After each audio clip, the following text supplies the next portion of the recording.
Call the meeting of the Sanborn Regional School Board to order. If we would stand for the pledge of Mariners, I don't know if you guys want to come up this way to do the pledge, or if you want to just turn around and what would you like to do? Just turn around and okay. All right, you want to start it? I pledge allegiance to the flag of the United States of America, to the republic for which it stands, one nation, under God, indivisible, with liberty and justice for all. Right. Thank you. All right, so we're going to break with tradition a little bit here, and we are going to bring the Submariners up first so that they can share. You can go over there, Summer. Yeah. Go be with the team, Summer.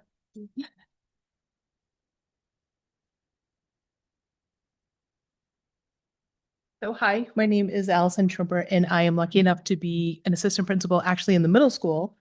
But I was asked to be part of the Submariners team last year, which was an incredible opportunity for me and for these guys.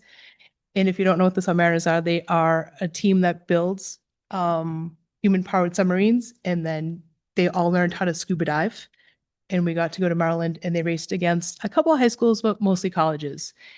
And so when people ask me what the Submariners do, I'm like, I don't know, we race submarines, which is kind of a weird thing to explain to people that we race submarines with high school kids who know how to scuba dive. And these kids are going to tell you way more about how we do it and our community partners and all of those beautiful, wonderful things that we do. But I just wanted to introduce them by saying, this team is so important. All of us. And we had a kid who came in 8th grade, and I was lucky enough to be his 8th grade teacher. And they transferred from another state, and they did not want to be here, which it has nothing to do with Sanborn. They didn't want to be in New Hampshire. They didn't want to be away from their families and their community and all of their people.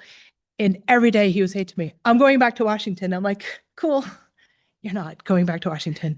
And every time we had a break, he would come back and say, I'm going back to Washington. I'm like, good for you. You're not going back to Washington. And this went on for a couple of years. And then we got in the car to drive to Maryland, and he sat in the front seat. And after we figured out how to put it in reverse, because it wasn't that easy, it wasn't that easy. And we get there, and we finally get in reverse. He looks at me, he goes, I'm going back to Washington. I'm like, you are not going back to Washington. We've been through this. He goes, no, we did. My dad got a transfer. We're leaving. And I was like, that's amazing. I'm so happy for you. And he said, we could have transferred a year ago, but I asked to stay to do this. And that to me is the team.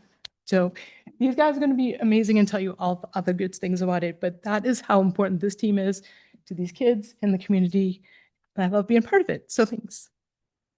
I can go first. Hello, my name is Summer Campbell. I'm on the sub team. And so my favorite part of it was the physical, building of it. I had previously never really learned how to use power tools, but with the help of Mr. Enright, we learned how to do everything. So we had weekly meetings, we'd meet up, we'd paint the submarine, we'd build it. It's made of fiberglass. I grew a passion for engineering. I know that's now what I want to major in when I go to college. And it's so wonderful to have an opportunity where you can learn more about yourself. So going to the races, and going into this whole club, I didn't know anything, right? I already said that. But you learn so much, not from just in the classroom where you're being taught how to do these mathematical equations, you're being taught how to sit down and do the calculations, but you're doing it hands-on. And I think that's the most important part of the experience, is that you're seeing your work come to life. And then at the races, you're seeing yourself succeed and your creation flourish. So I had a lot of fun there. Even with challenges, we had a bracket snap in half, we were able to connect with other teams and be like, hey, can you please 3D print us a new one, and build these connections with not only other schools, but other countries. And it's really interesting to see how everything comes together at the races. Hi, I'm Megan Flaherty. I'm not going to explain. I'm probably going to do a good explanation as Summer just did, because that was really well done. But I really like the team aspect of it, how all the teams were incorporated together, and we all just wanted to help each other. I know one of the colleges from Canada at the time really helped us a lot by making 3D printed things that we needed for our sub. And we also met a few other teams from like Singapore, and I believe there was another team maybe from Italy. Yeah, Italy. Okay, there was another one from Italy as well. And I think that we just really like opened our broad and just kind of like got to meet new people and got to learn new things from other countries and other stuff. And I was gonna pass it on. Hi, my name's Kane Kanata. I'm one of the team leads as Grace. I wanted to mention some of our partners like UniFirst and Mr. Edelman over there. They provided some of our wonderful uniforms that some of the team members are wearing today. And we had Trueform, the Sanborn trustees were a big part of our funding. We wouldn't be able to do it without these local communities and sponsorships because we and Mr. Enright threw in some of his personal money into this because we started with nothing, and from sponsorships, grants, and help from the community, we were able to compete 2 years, 2 different races. And one race we came a runner up, and this year we didn't come runner up, but we still tried and we worked our hardest as a team and showed our community members what we are. Hi guys. I'm Grace Gadway. I'm a junior and I'm one of our team leads, and I'll be our lead going into the next races. This is my 3rd year on sub team now, which is crazy. I still feel like a freshman. I remember walking into our club fair in freshman year and Enright coming up to me. Mind you, I'm from Fremont. I don't know anyone here. I came from Ellis, so I had a graduating class of 50. So I walked in wide-eyed, what is happening? And Enright comes up to me and he goes, "Do you want to race a submarine and scuba dive?" And I looked at him and I thought he was like joking, like, oh, why would this small high school in the middle of New Hampshire race submarines? Like, why on God's green earth, why would we be racing submarines? And I said, yeah, I would. And he goes, okay, here you go. What's your email? And he starts writing my email and my name. And then the next day I get an email from him. "You're now officially part of our new submarine team." And I was like, are you serious? I didn't think this was real. And then I go home and I'm like, "Mom, I'm part of a submarine team now?" And she goes, "What?" The opportunity was just crazy of how it arose and everything. And now I've grown to love it so much. I drive our newer submarine, the Albacore, which is the smaller one. And we had amazing, successful runs. And it just builds such a community. Like, you find someone to braid your hair twice a day in the races because your hair gets matted coming in and out of the sub. And it's just a bunch of little connections that I'm so grateful for and will bring me on further in life. Thank you. Oh, come on, wrap it up. I had planned on not speaking, just because of wanted to keep it to 10 minutes. You know how I am. They said it all. So I really don't feel like there's anything more that I could add to it. That's from their perspective, that they sort of shared how they feel about the sub team.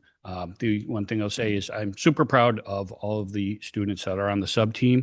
It extends to other students. There are parts that are welded that are attached to submarine. That is other students that did that particular aspect of the project. So it extends beyond just the students that attended the races. I'm proud of everything that they do. They really, and the races are not an easy feat. I tell people, I try to explain it, and people really don't have a great sense until you're down at the races. It's sort of like doing a soccer tournament that's for 7 days. You don't get a break at halftime. They're not going to really give you water unless you're really thirsty. And, it's your team of 10 against a team of 47. And sometimes they'll pass you the ball because they want you to score, but sometimes they won't. And sometimes it's up at 6 o'clock in the morning, and sometimes it's to bed at 11:30 at night. And they're practicing for a presentation that they have to give. And they're interacting with naval officers and other high-ranking officials. And it's just, it's not something that until you're there, and anyone who's been there will probably maybe attest to what I'm saying here. But it builds a strong bond with the team members, and I'm very proud of them. So thank you. Sorry, I said more than I intended to, but. Thank you. Right. Thank you. Thank you all. Awesome. And I just want to say to all of the Submariners, I know not everybody's here, but I know Rick and I were lucky enough to be able to attend. And just watching all of you and how dedicated and how hard you worked and how well you represented Sanborn. So proud. I mean, so incredibly proud of all of you. You guys knew when to have fun and be kids, and you knew when to transition to being professional and speaking with, high ranking officials and race officials. And you guys had it down. It was really awesome to watch you be able to do that and just really step up. And I mean, it was just like Enright said, the coolest experience ever. And unless you're there, you truly can't understand it. And you guys you made everybody so proud. So thank you for everything you did to go and represent Sanborn. Good job. Thank you. Go get him this year.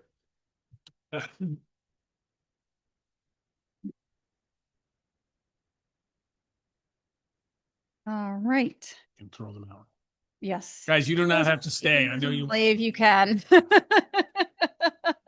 early wake up Sorry, call. Homer, you can't. Finally stay. Not getting off that easy. All right, back to our regularly scheduled programming. So action on the minutes of August 20th, 2025. I'll make a motion to approve. Second? All right, any discussion? All in favor? Unanimous?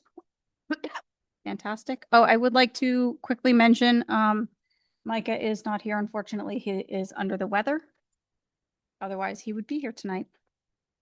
Manifest documents, I believe, are headed around.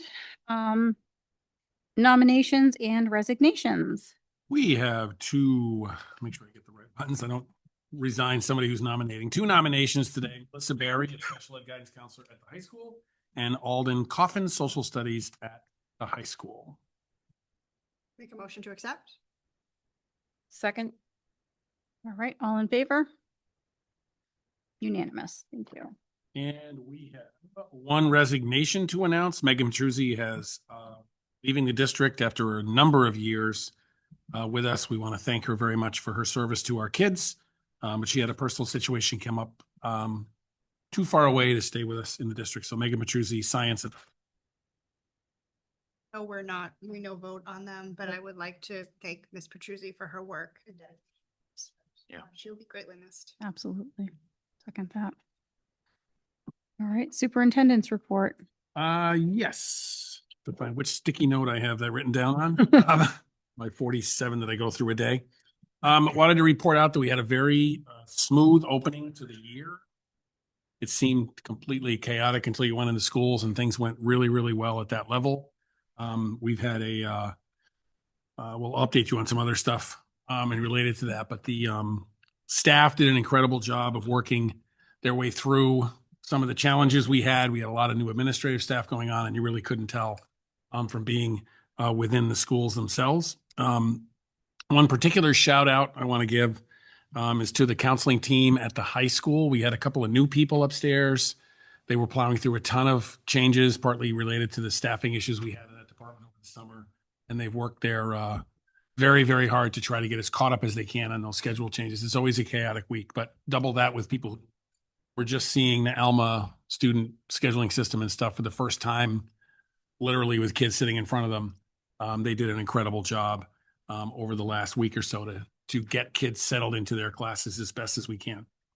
So the opening went really well. Give you a quick rundown on what I think are rough enrollment numbers. We have kids that are transferring in and out. So this number changes quite a bit at the beginning of the year. We've got about 435 students at the high school, 240 at the middle school, 233 at Memorial, and 250 at Bakey. And I believe that number does include the pre-K kids as well at Bakey for a total of 1158. As I said, that number will move up and down until we really get settled in. And the number we report out to the state is on October 1st. So I'll come back at our first meeting in October. I think that's the 4th or something. And update you guys on that. It's probably not the 4th now that I've said that. We've rolled out a new system of newsletters using a tool called S'more, which is a pretty inexpensive product, costs us a little over $100 a month. And I think if you've received any of the newsletters from the district, you've seen a real different look to those. We know that about 75% of people read the newsletters on their phone, and the old PDF versions would shrink the print on their phone down to next to nothing. We're able to integrate pictures and stuff in that. And I can tell you at least one of the people that put a newsletter out this week had been using the tool for a total of about 1 hour.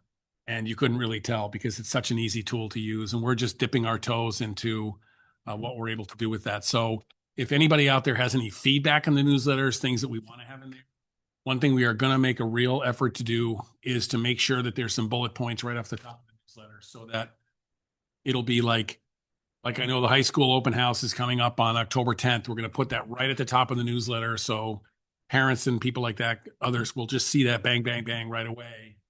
So you can get an idea of those things because that's feedback we've taken from the community already that people want to see those, the sort of the top drawer highlights. And we're going to explore like, okay, there's an open house on the 10th. There's a link to some more information on that down. But like I said, we're just learning how to use it. So we're not even sure if you can do that. But we're hopeful that you can do that. And I think that's it. Because I assume Summer has some other stuff that I would mention. I'm guessing Summer does. Okay, so student council is currently planning homecoming. The theme overall is going to be music genres. I know the seniors are country. They're also planning the Southern District meeting that will be held on October 8th at Camp Lincoln. The Sanborn submariners are going to Pease Air Force this weekend to present their submarine and talk about more of their work with naval officials. Key Club hosted freshman days this year. That was an ongoing success. We made infographics for all the teachers. We led tours, activities. Halfway through the day, we started games. We also worked with the Austin 17 House to provide back to school supplies and haircuts for underprivileged students. We're going to have a club fair September 18th, where Key Club's also going to host a homecoming dress drive so we can get more dresses in Becca's closet. And September 20th, they're planning a beach cleanup. The first NHS meeting is this Tuesday, and I think that's it. Field hockey won their game last night. Nice. Yep. 4-0. Good job. And Summer scored a goal. Who got a shutout? Somebody got a shutout. Yeah, Jaden Kaylee had a shutout. There you go. Love it. Awesome. And Summer, when is homecoming? September 27th is the Saturday with the parade and everything. 26th is the pep rally. Thank you. Awesome. Thank you, Summer. All right. So we will move on. Do we have any subcommittee reports? Yeah. So facilities and finance subcommittee met this evening, and we discussed a number of topics. I'll just hit a couple of highlights, and then we have a action item for the broader board for either discussion or a agenda item for next meeting. So we discussed the Siemens energy audit. We also discussed the Bakey fire alarm system and what's to come there, and also some for-profit organizations utilizing our facilities and developing a comprehensive memorandum of understanding with those organizations, just as we do with all of the other organizations that use our facilities. So those were the main topics, and I think for a point of order for tonight would be for the Siemens energy audit. We're kind of at an impasse where we need to make a decision as a board. And so what we discussed tonight in kind of our proposal to the broader board will be we probably need a couple of things, maybe some input from council on a couple of items. Rick, I'm going to have him address if he doesn't mind.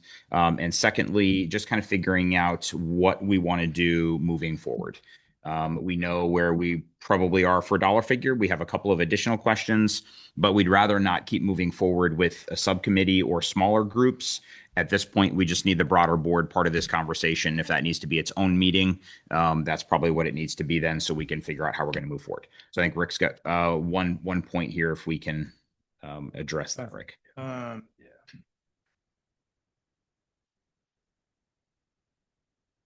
And it was Dan's idea for the round. I don't know if is Dan still here. Yeah, he's right over there. I can see him. Yeah, it was Dan's idea for the round table. Based upon what was originally entered into, and again, I'm not an attorney, so I think we should just have somebody go over this, but we owe we owe Siemens, in my opinion, $30,000. It's because the specific language says if Siemens is unable to produce an agreement that meets the above objectives, they came and presented what we asked them to. I think it was not the general consensus of the board to move forward. That it shall receive no payment for its efforts to develop the project. So they did meet that criteria. They came and they delivered. And then it says, however, Siemens presents an agreement that meets the above objectives and the parties do not execute it within 30 days thereafter, then SAU agrees to pay Siemens a termination fee of $30,000. That's for the work that they did for the audit.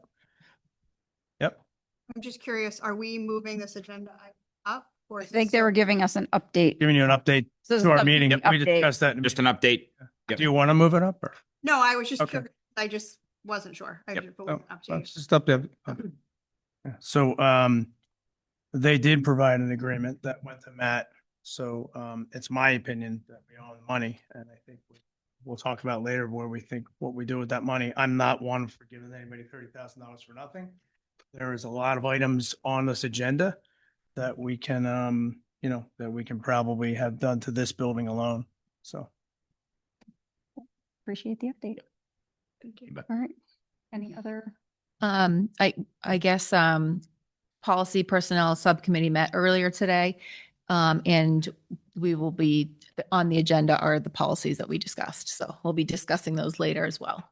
Thank And you. the question I have is ISA. It's been on the agenda now for the latter half of almost 18 months, and I don't believe the group has met at all. So is that still a subcommittee or what are we doing with ISA? It is still until the board deems it no longer a subcommittee. It's still technically a subcommittee, but the board can determine get rid of it. Okay. Because I think we talked about when we have things that really are ISA related, we talked about doing them as a full board. So if the board would like to consider removing ISA as a subcommittee and turning it into just goes to the full board, I mean, that's fine. That's something that we've kind of talked about in the past. Yeah, that's what Definitely something that we can put on the next agenda. I think we should. Okay, fantastic. Thank you. All right, first public comment. Oh, yeah. Sorry. Oh, yep, you know what? Yes, and we do have 5 minutes before we have to go into our hearing public donation. So do we want to take a 5-minute break? We could take a 5-minute break and then come Yes. back. Let's do that. Yeah, but before we take the break, I'll make a motion Yep. to waive the time limit of the current policy PH for public comment. Second. All right, any discussion? All in favor? Unanimous. Okay, fantastic. All right, we'll take a 4.5-minute break. All right, it is 6:30. Short. We are going to have our public hearing on donations from the Sanborn Seminary trustees.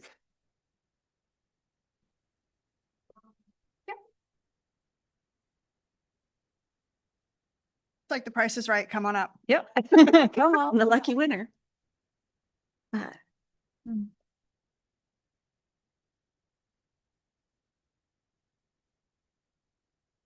We had a total of 6 grant proposals this year for a variety of different reasons. I am learning this is my first time presenting this, so feel free to just direct me in the right way if I'm not going where I should be. The first one that we had was for modern media equipment to support our modern media curriculum. That was for the total of $11,415. To support 3 of our classes that have 60 to 90 students in them. So it'd be pretty impactful for our learners. We had an aeronautics team proposal for $2,900, also run by Jim Enright. So you can guess that it is quite thought out.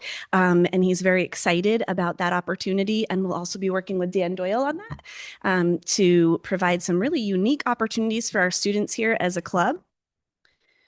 We have one for the total of $475 for the beekeeping club. So that's a club that's been ongoing here and looking to just keep up with our hives and the maintenance of all things included with beekeeping. I'm learning about that. We have one for Nature Steps, which is the total of $400. We have an outdoor classroom, and currently the access to the outdoor classroom is not as safe as it could be. And so looking to just stabilize the stairs that go there. And the final one for $1,000 was the Career Pathways Trade Expo for the entire student body of the high school. Fantastic. Thank you. So we'll open it up to the public if anyone has any comments. You have the total right there? Do you have the total?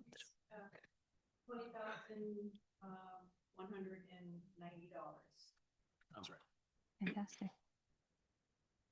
Just for the record. Thank you. All right.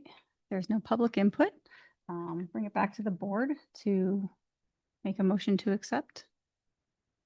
I make a motion to approve the donations or scholarships from the Sanborn Seminary and thank them very much for their continued support of our students and faculty here. Second that. All right. Any discussion? Just thank you again. Yeah, I know. Seriously, huge thank you. Thank you. Fantastic. It supports our community, our students. I have a kid in modern media, so I'm sort of excited to see what they My kiddo is too. It'll be No, I'm in beekeeping club, so I'm excited about like Awesome. really expensive. Yeah. All right. Yeah. sell So the honey. No, we don't collect the honey because it's in the winter. It's important that they have it. And then Okay. a lot of the times they just need it to like Oh, okay. Because if you did, I definitely would buy some. maybe in the spring. We had just got a new hive. All right, I'm rambling. That's okay. Ramble away. We had a really mean queen, so we had to replace her. Oh no. That's right. Jim, it looks like there's another 2,900 in here for you as well. Submarine team, so that's good. Maybe that's why you're still sitting here. Yeah. Jeremiah, did you have a comment? Yeah, just real quick. I just want to say a huge thank you to the Sanborn Seminary trustees. Sometimes they're here, giving us proposals and talking to us about what they do. And sometimes they're not, but they do so much for our Sanborn community. And the idea that this small school in New Hampshire can offer the classes and the programs and the clubs that our teachers are willing to step up, give of themselves, give of their time, their energies, their talents, and that they can be financially backed by the seminary trustees is nothing short of a huge blessing. And there's opportunities that this little school has that large schools with far better funding don't have, and we have it because of the people that make up this community and the teachers that work so hard to provide those. So thank you to the seminary trustees and to all those that participate and make this happen for our students. Thank you. All right. So all in favor? Unanimous. Thank you so much. All right. We will now go back to public comment. If anyone has public comment, come up to the microphone, state your name, the town that you are from, and you have 3 minutes. We didn't have a time limit, right? We still have we have overall, we don't have a time limit, right? We have a 3-minute. 3-minute time limit per speaker until the policy is changed. Yep. Is it okay to begin? Absolutely. Okay. Hi, my name is Cara Dame from Kingston, New Hampshire. I sent an email to, I think, all of you earlier today. Some of you may or may not have had the opportunity to see that. But basically, I'm here today speaking out against Sanborn's policy about the personal devices and cell phones for our students.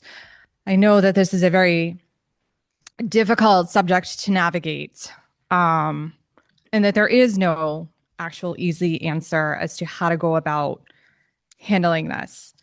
My son is 8. He is recently started at Memorial. After events that had occurred at Beakey last year, we very much felt that the district had failed our children. Private school is not an option for him.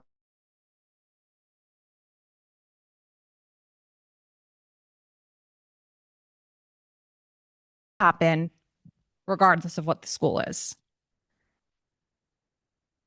Ulul is having an incident that's just kind of playing out right now with a potential active shooter, someone walking around with a weapon on campus now. So what do you do? As a parent, we want to know that we can get in touch with our child at all times. We did extensive research. One of that led us to purchase what's called an Amigo watch that we have on our child. It is a GPS tracker. It is a phone. It's a calculator. It probably does a couple other things that I'm just not thinking of off the top of my head, but it does not have access to social media. He does not have the option of downloading apps on his watch. It is completely controlled by us, his parents. Everything he does goes to our phone. We also have the ability to disable what's called into school mode so that he can't call out. But there is a button that he can push that would immediately go to 911 dispatch. They listen and understand that it is a child's device, that if he is in an unsafe situation, they know not to respond, but they can also get help to him. And looking at Sanborn's policy, this is not something that is allowed. And looking at the law and how the law is written, it does state that each district needs to come up with their own policy, but it does not say that these devices are not permitted. It says that they are not to be used by students when the first bell rings. Does not mean that he can't have it on his body. It does not mean that it has to be in a locker or a backpack.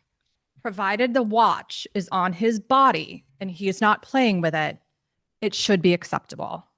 And I ask that Sanborn reconsider their policy. And one other thing, if I may take a quick moment to just go over my 3 minutes. I did notice in the policy that there is a section under review that says the superintendent shall periodically review policy in collaboration with parents and teachers with a report and recommendations for policy changes to be delivered to the board no later than of each school year. No later than what?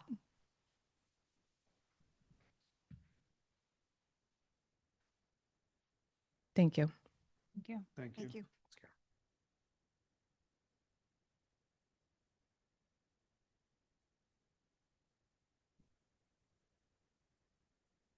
Hi, I'm Barbara Ryan from Kingston, and I'll watch the clock to be 3 because I can be very long-winded and I get very emotional. It saddens me that I, who transport my grandchild back and forth to school, and when I question him about whether or not he's been questioned about his watch, he tells me, "Don't worry, Grammy, I'll just lie." Well, no, I don't want him lying. I don't want to encourage him to lie. I want him to feel safe at school, as all of us want all of our kids to be safe at school. In reading the policy myself, I see some loopholes in there. Again, I'll reiterate what Cara said. It's your policy. You can make the policy or work with us to work with the policy. I'll be more than happy to work with anyone in this room on a policy that helps a child feel safe at school. It's a whole different time. I see a couple that I used to drive to school and they were around with me. I see Mr. Dawson, who I know from Timberlane, and I'm like, oh my gosh, it's not the same as it was back when they were young, back when Mr. Dawson was at the school. You're all parents, I'm assuming, grandparents, some of us. It's a whole different world. And because we want to encourage people to come in and talk to you, I think that we need to listen more. And I get it that people don't always come in. Goodness knows it's been like that for a million years. You can't get the parents in until there's something here. But to have an 8-year-old say he's going to lie to an adult who he's supposed to respect, and his mother, as I said to him, don't do it. She finds out you lied, you're in for a lot of trouble. Not for nothing. And I have first responders in my family. And they can't believe that we can't do what we can as parents and grandparents and educators to protect our children.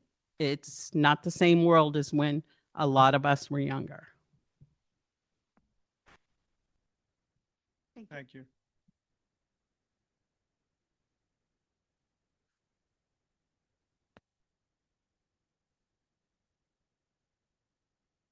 Pam Brown, Kingston.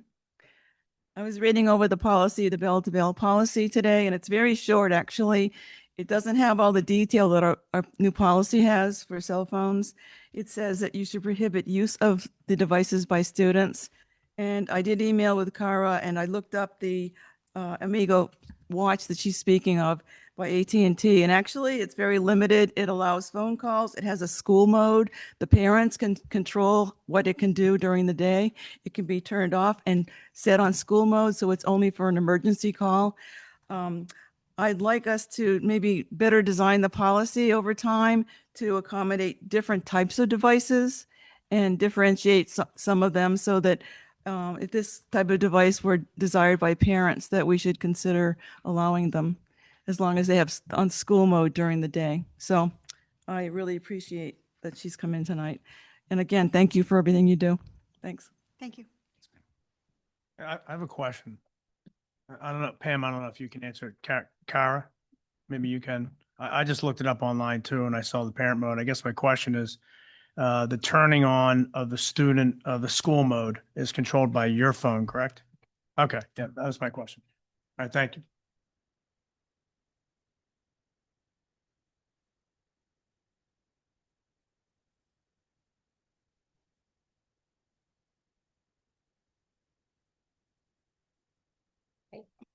Sam Olson, Kingston. When I first listened to the discussions on LineWise back in June and again at the last meeting, I thought it didn't really affect my kids. They're only 8 and 4, still years away from high school. But the more I thought about what monitoring really means, a program reviewing every action taken on the computers my children will soon use, both at school and in my home, the more questions I had. Was this something schools are required to do by law, or is something we're choosing? That's when I learned about an important distinction: filtering versus monitoring. The Children's Internet Protection Act, or CIPA, requires schools to filter harmful or obscene content. That's necessary and appropriate. But active monitoring, tracking everything students type, search, or upload, even at home, is not required. And when tied to school accounts containing emails, grades, or health records, monitoring carries serious privacy and data breach risks. LineWise uses AI to generate alerts based on its own keyword libraries and behavioral patterns, not criteria shaped by our educators or our community. That means a private company decides what's flagged without transparency, and AI doesn't always get it right. Across the country, monitoring systems have triggered false alarms with serious consequences. In Tennessee, a 13-year-old was arrested over a joke flagged as a threat.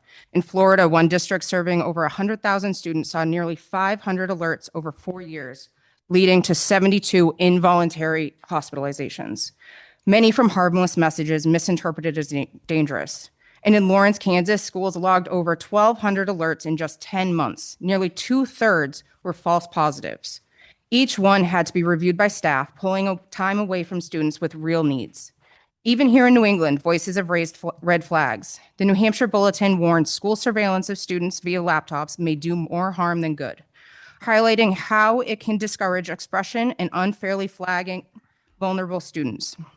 Education Week has reported that student monitoring software often generates false positives that require significant staff time to investigate, while NPR has noted concerns that some monitoring programs scan private student communications without clear safeguards or transparency. These perspectives confirm what I was worried about as a parent, that even well-intentioned systems can have real unintended consequences. Finally, there are cybersecurity risks. While LineWise may not directly access health records or social security numbers, it is connected to school accounts and networks. If a breach occurs, personal student data, including emails, mental health disclosures, or other private data could be exposed. With K-12 cyber attacks on the rise, this risk cannot be ignored. Filtering already does a job of keeping kids safe online. Monitoring adds risk, false accusations, privacy violations, heavier staff workloads, and a culture of surveillance. That's not the environment I want for my children or this district. Sam.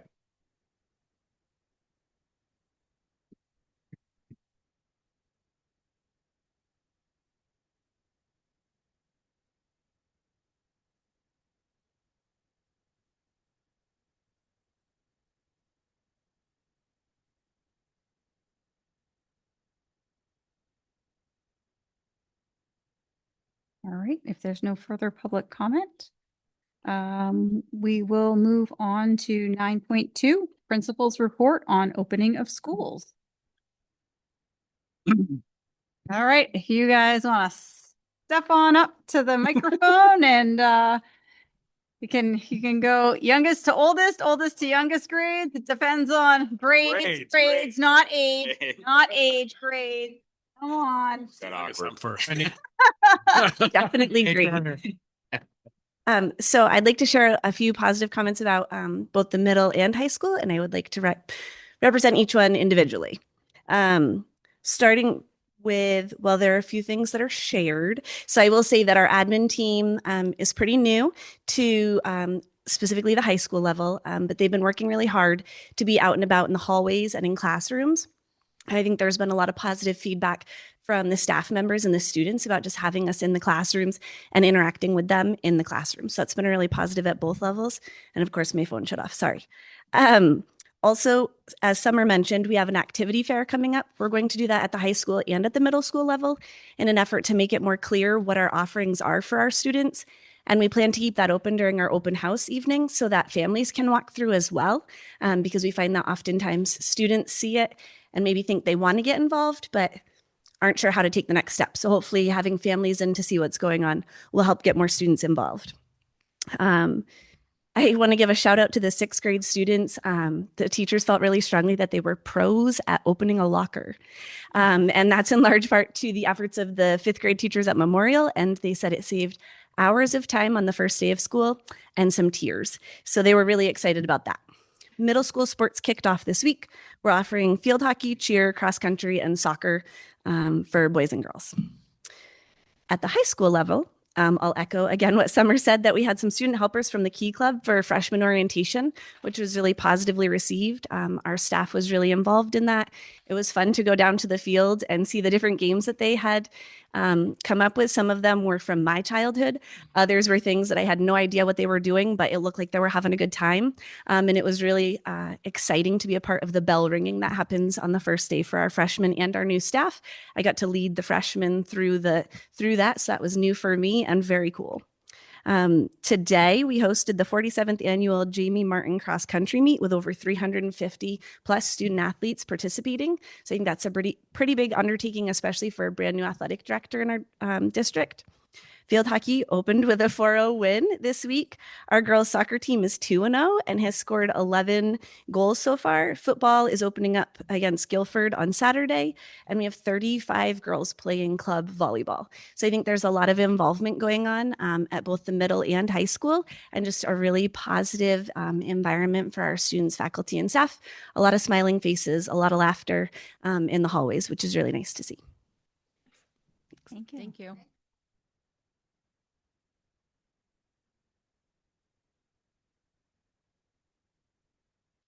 All right. Good evening, everybody. For those that don't know me, I'm Eric Larkham, principal at Memorial. So good to see you and talk to you this evening. So at Memorial, we're up and running. It's a pretty exciting time of the year. We got our staff was lucky enough to have some days in the before everyone came to kind of collectively get together, do some significant trainings for us, and along with that, setting up their classrooms, get everything ready to go for the kids. So that's how we started. And then obviously the kids came, floodgates opened, and we accepted them welcome arms. And, the teachers spent a lot of time building that community here at Memorial and really establishing those routines and expectations for that learning to occur, which is kind of where we're at now. We're in this week where we're really establishing solidifying that learning routine for our kids. So now they're, into that mode of learning those skills of reading, writing, and math, along with kind of setting those expectations up for some homework expectations, working after school, and setting up those things as well. So in the meantime, our staff is collectively working in our PLCs and as a staff to establish our own goals as a building, as PLC teams, and all personal goals, kind of lay that blueprint for what this year is going to look like or we wish to look like and those goals to accomplish. So they're working hard at setting those action steps to be able to accomplish those. Because we got a lot of great things we want to accomplish here, and we're really excited. And that's how we're kind of we're ready to rock and roll. So Memorial's exciting place to be, and we're excited to do some great things. So thank you. Thank you. Thank you.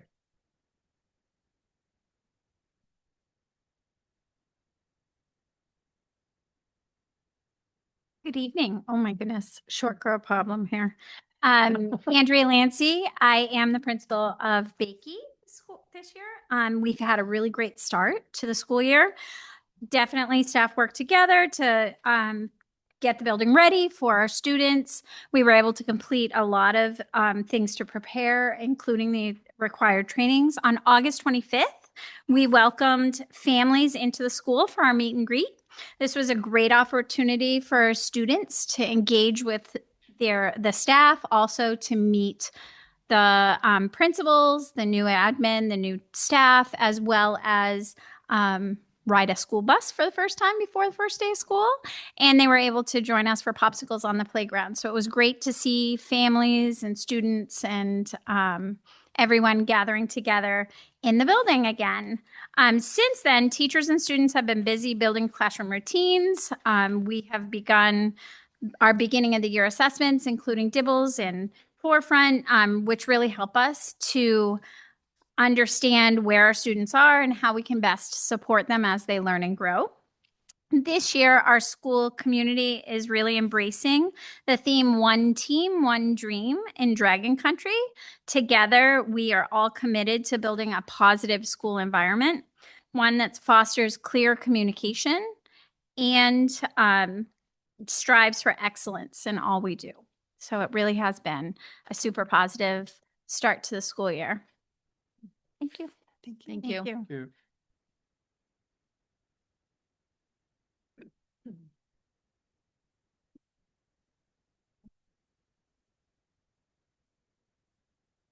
Okay. Update on recent policies implemented. Like my principal's out, so Oh, they have to be yeah. back first thing in the morning. Yeah, you do not need to. Well, you know, trying to be. Thank you. Thanks, guys. you. Thanks. Quick update that you guys asked me for on a couple of policies that we implemented. I asked these guys who were leaving today about the impact of those. Let's start with AB, which is the parental bill of rights. They haven't really seen an impact on that. We do have a training coming up with our school counselors because they have significant questions about it, as do some of us in admin about some things that used to be more private than they're going to be, or they are now with the parental bill of rights. So we're going to update that, but they haven't seen an impact up to this point. The restraint and seclusion numbers, you guys asked me to update you on that. And we looked and found that last year we had 6 restraints and 2 seclusions across all the schools. I'm not going to break it down by school, but that's the total for all of the schools, because I don't ever want to make it feel like somebody can kind of figure out who the kids are. Yep, 6 restraints and 2 seclusions across all 4 schools. That was 2024, 25, and we have not had one in the first 5 days of school so far. And the mobile phone, or the personal communication device policy, JICJ, which does have a typo in it, I looked, is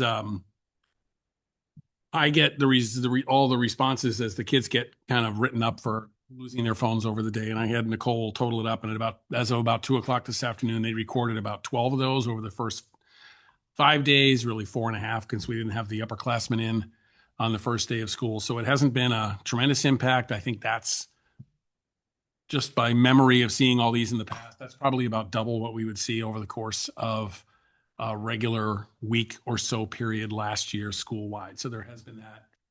But what I'm hearing from them is that it's gone pretty well with the kids. Kids have been really cooperative about the mobile phones, and that the impact of the policy really hasn't hit the schools very much. At Memorial and Bakey, they haven't seen any impact at all, because the answer I'm getting from them, it's not really a big deal for us to have that issue. So those were the 3 things that you guys asked me to update you on. All right, thank you. No problem.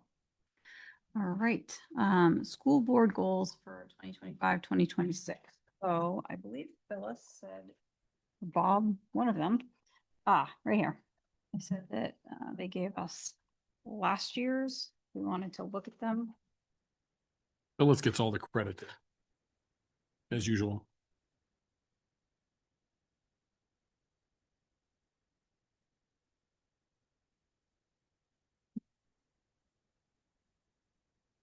We have recommendations for school board goals tonight. We can start working on them if we want to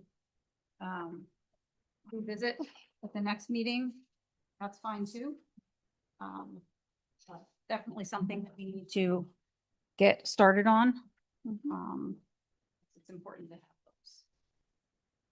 I'd propose that we table it and have time to review and think through this and come up with well thought out goals for the future. Yep. Yeah.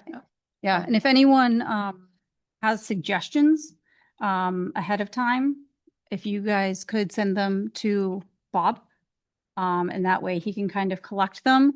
And then we'll figure out when, but ahead of time, send out the suggestions that the different board members are making. So we all have a little bit of a heads up on what people are thinking.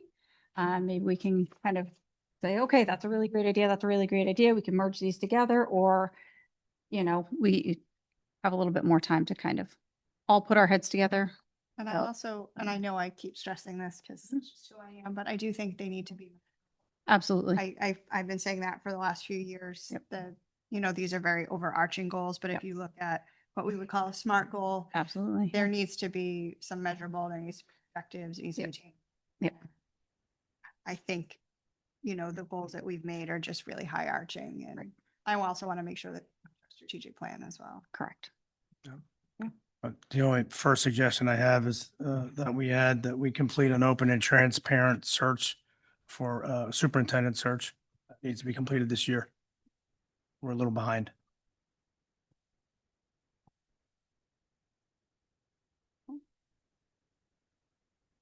Great. John, do we want to evaluate these goals or do that when we meet the next? Because I feel like some of these goals we have. Yeah, I'm sure we have. Why don't we do that next time? Everybody look at these and then we'll evaluate where we all feel like we're at on them. And I can also ask, like, reading math initiative programs, things like that. We can have the staff members kind of give their input on that as well. I think it would be have staff input on some of these. Yeah. We've done all the jobs. I do. So. Tying it in with Heather's suggestion, 100%. what's the reasonable goal to? Absolutely. Yep. What can we get to? Absolutely. Yeah. And maybe Bob, homework for you would be like, so increasing early college dual enrollment opportunities. So I don't know, did we do that? Did we not? So we'll probably need some. We're going to need a lot of input. Yeah. Yep. Absolutely. Great. Thank you. All right. Okay.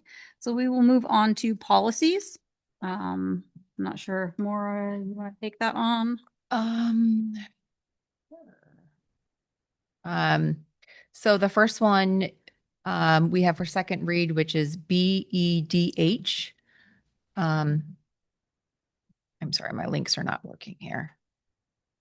Although I don't know, Bob might be able to go over. I think Bob might know this a little better than I do. So No worries. Back. I took notes. I'm learning every week. BEDH is public comment and participation on board meetings. I was asked by the board last week to clarify if the 5-minute limit per speaker per night, if that's what it was, or might a person speak for 5 minutes at the first opportunity during a meeting and then have another 5 minutes later. I checked in with Will Phillips at the NHSBA and he said that is up to you guys. He can do it. You can go it either way. He just suggested that it be clear.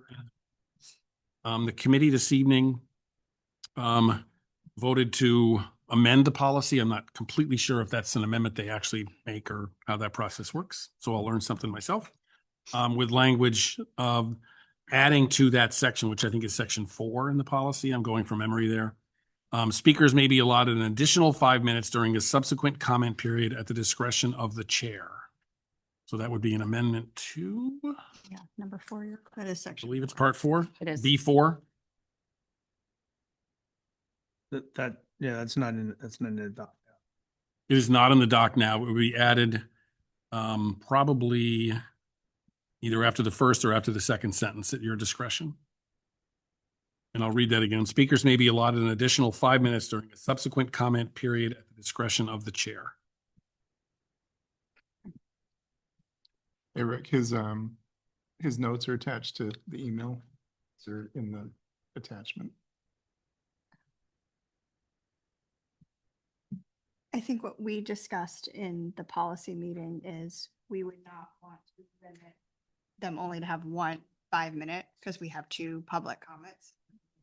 Topics, there's different things that might be first or the second half. So the 3 of us on the committee, we're not comfortable with that, but we wanted to bring that to the board to discuss. Yeah, I agree with that. And I would actually take out at the discretion of the chair. We follow this by saying that everybody should have, what does it say? Every speaker should be permitted equal time. So they should just be permitted equal time. We should say at the discretion of the chair. So if you want to speak 5 minutes at the first one and 5 minutes at the second one, people's thoughts develop, right? We talk about different topics. They speak about different topics. So I see no reason why that would need to be limited to some people, but not other people. It should just be 5 and 5 for everybody if they want it. Second time up. Right. 5 more minutes. Yeah. There is. And it takes you out of the position of going, I have to allow this or not allow this. Like, it should just be the policy that we allow it. I would All right. agree. So before we continue discussion, can we have a motion? Sorry. Make a motion to move BEDH for second read With the amendments made. Second. Okay.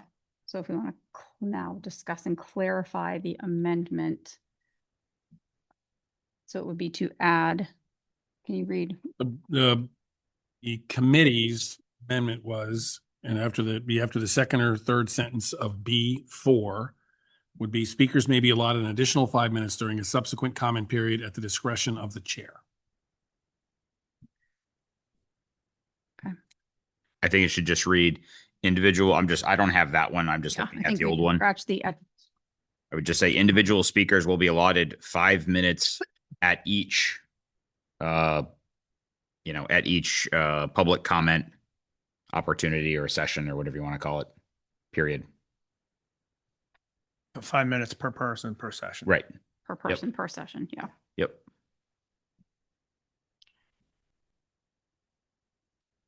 Pretty much just take away the discretion of the. I would, just for grammatical purposes, I would change another word there. Okay. I would say speakers will be allotted an additional 5 minutes during a subsequent comment period.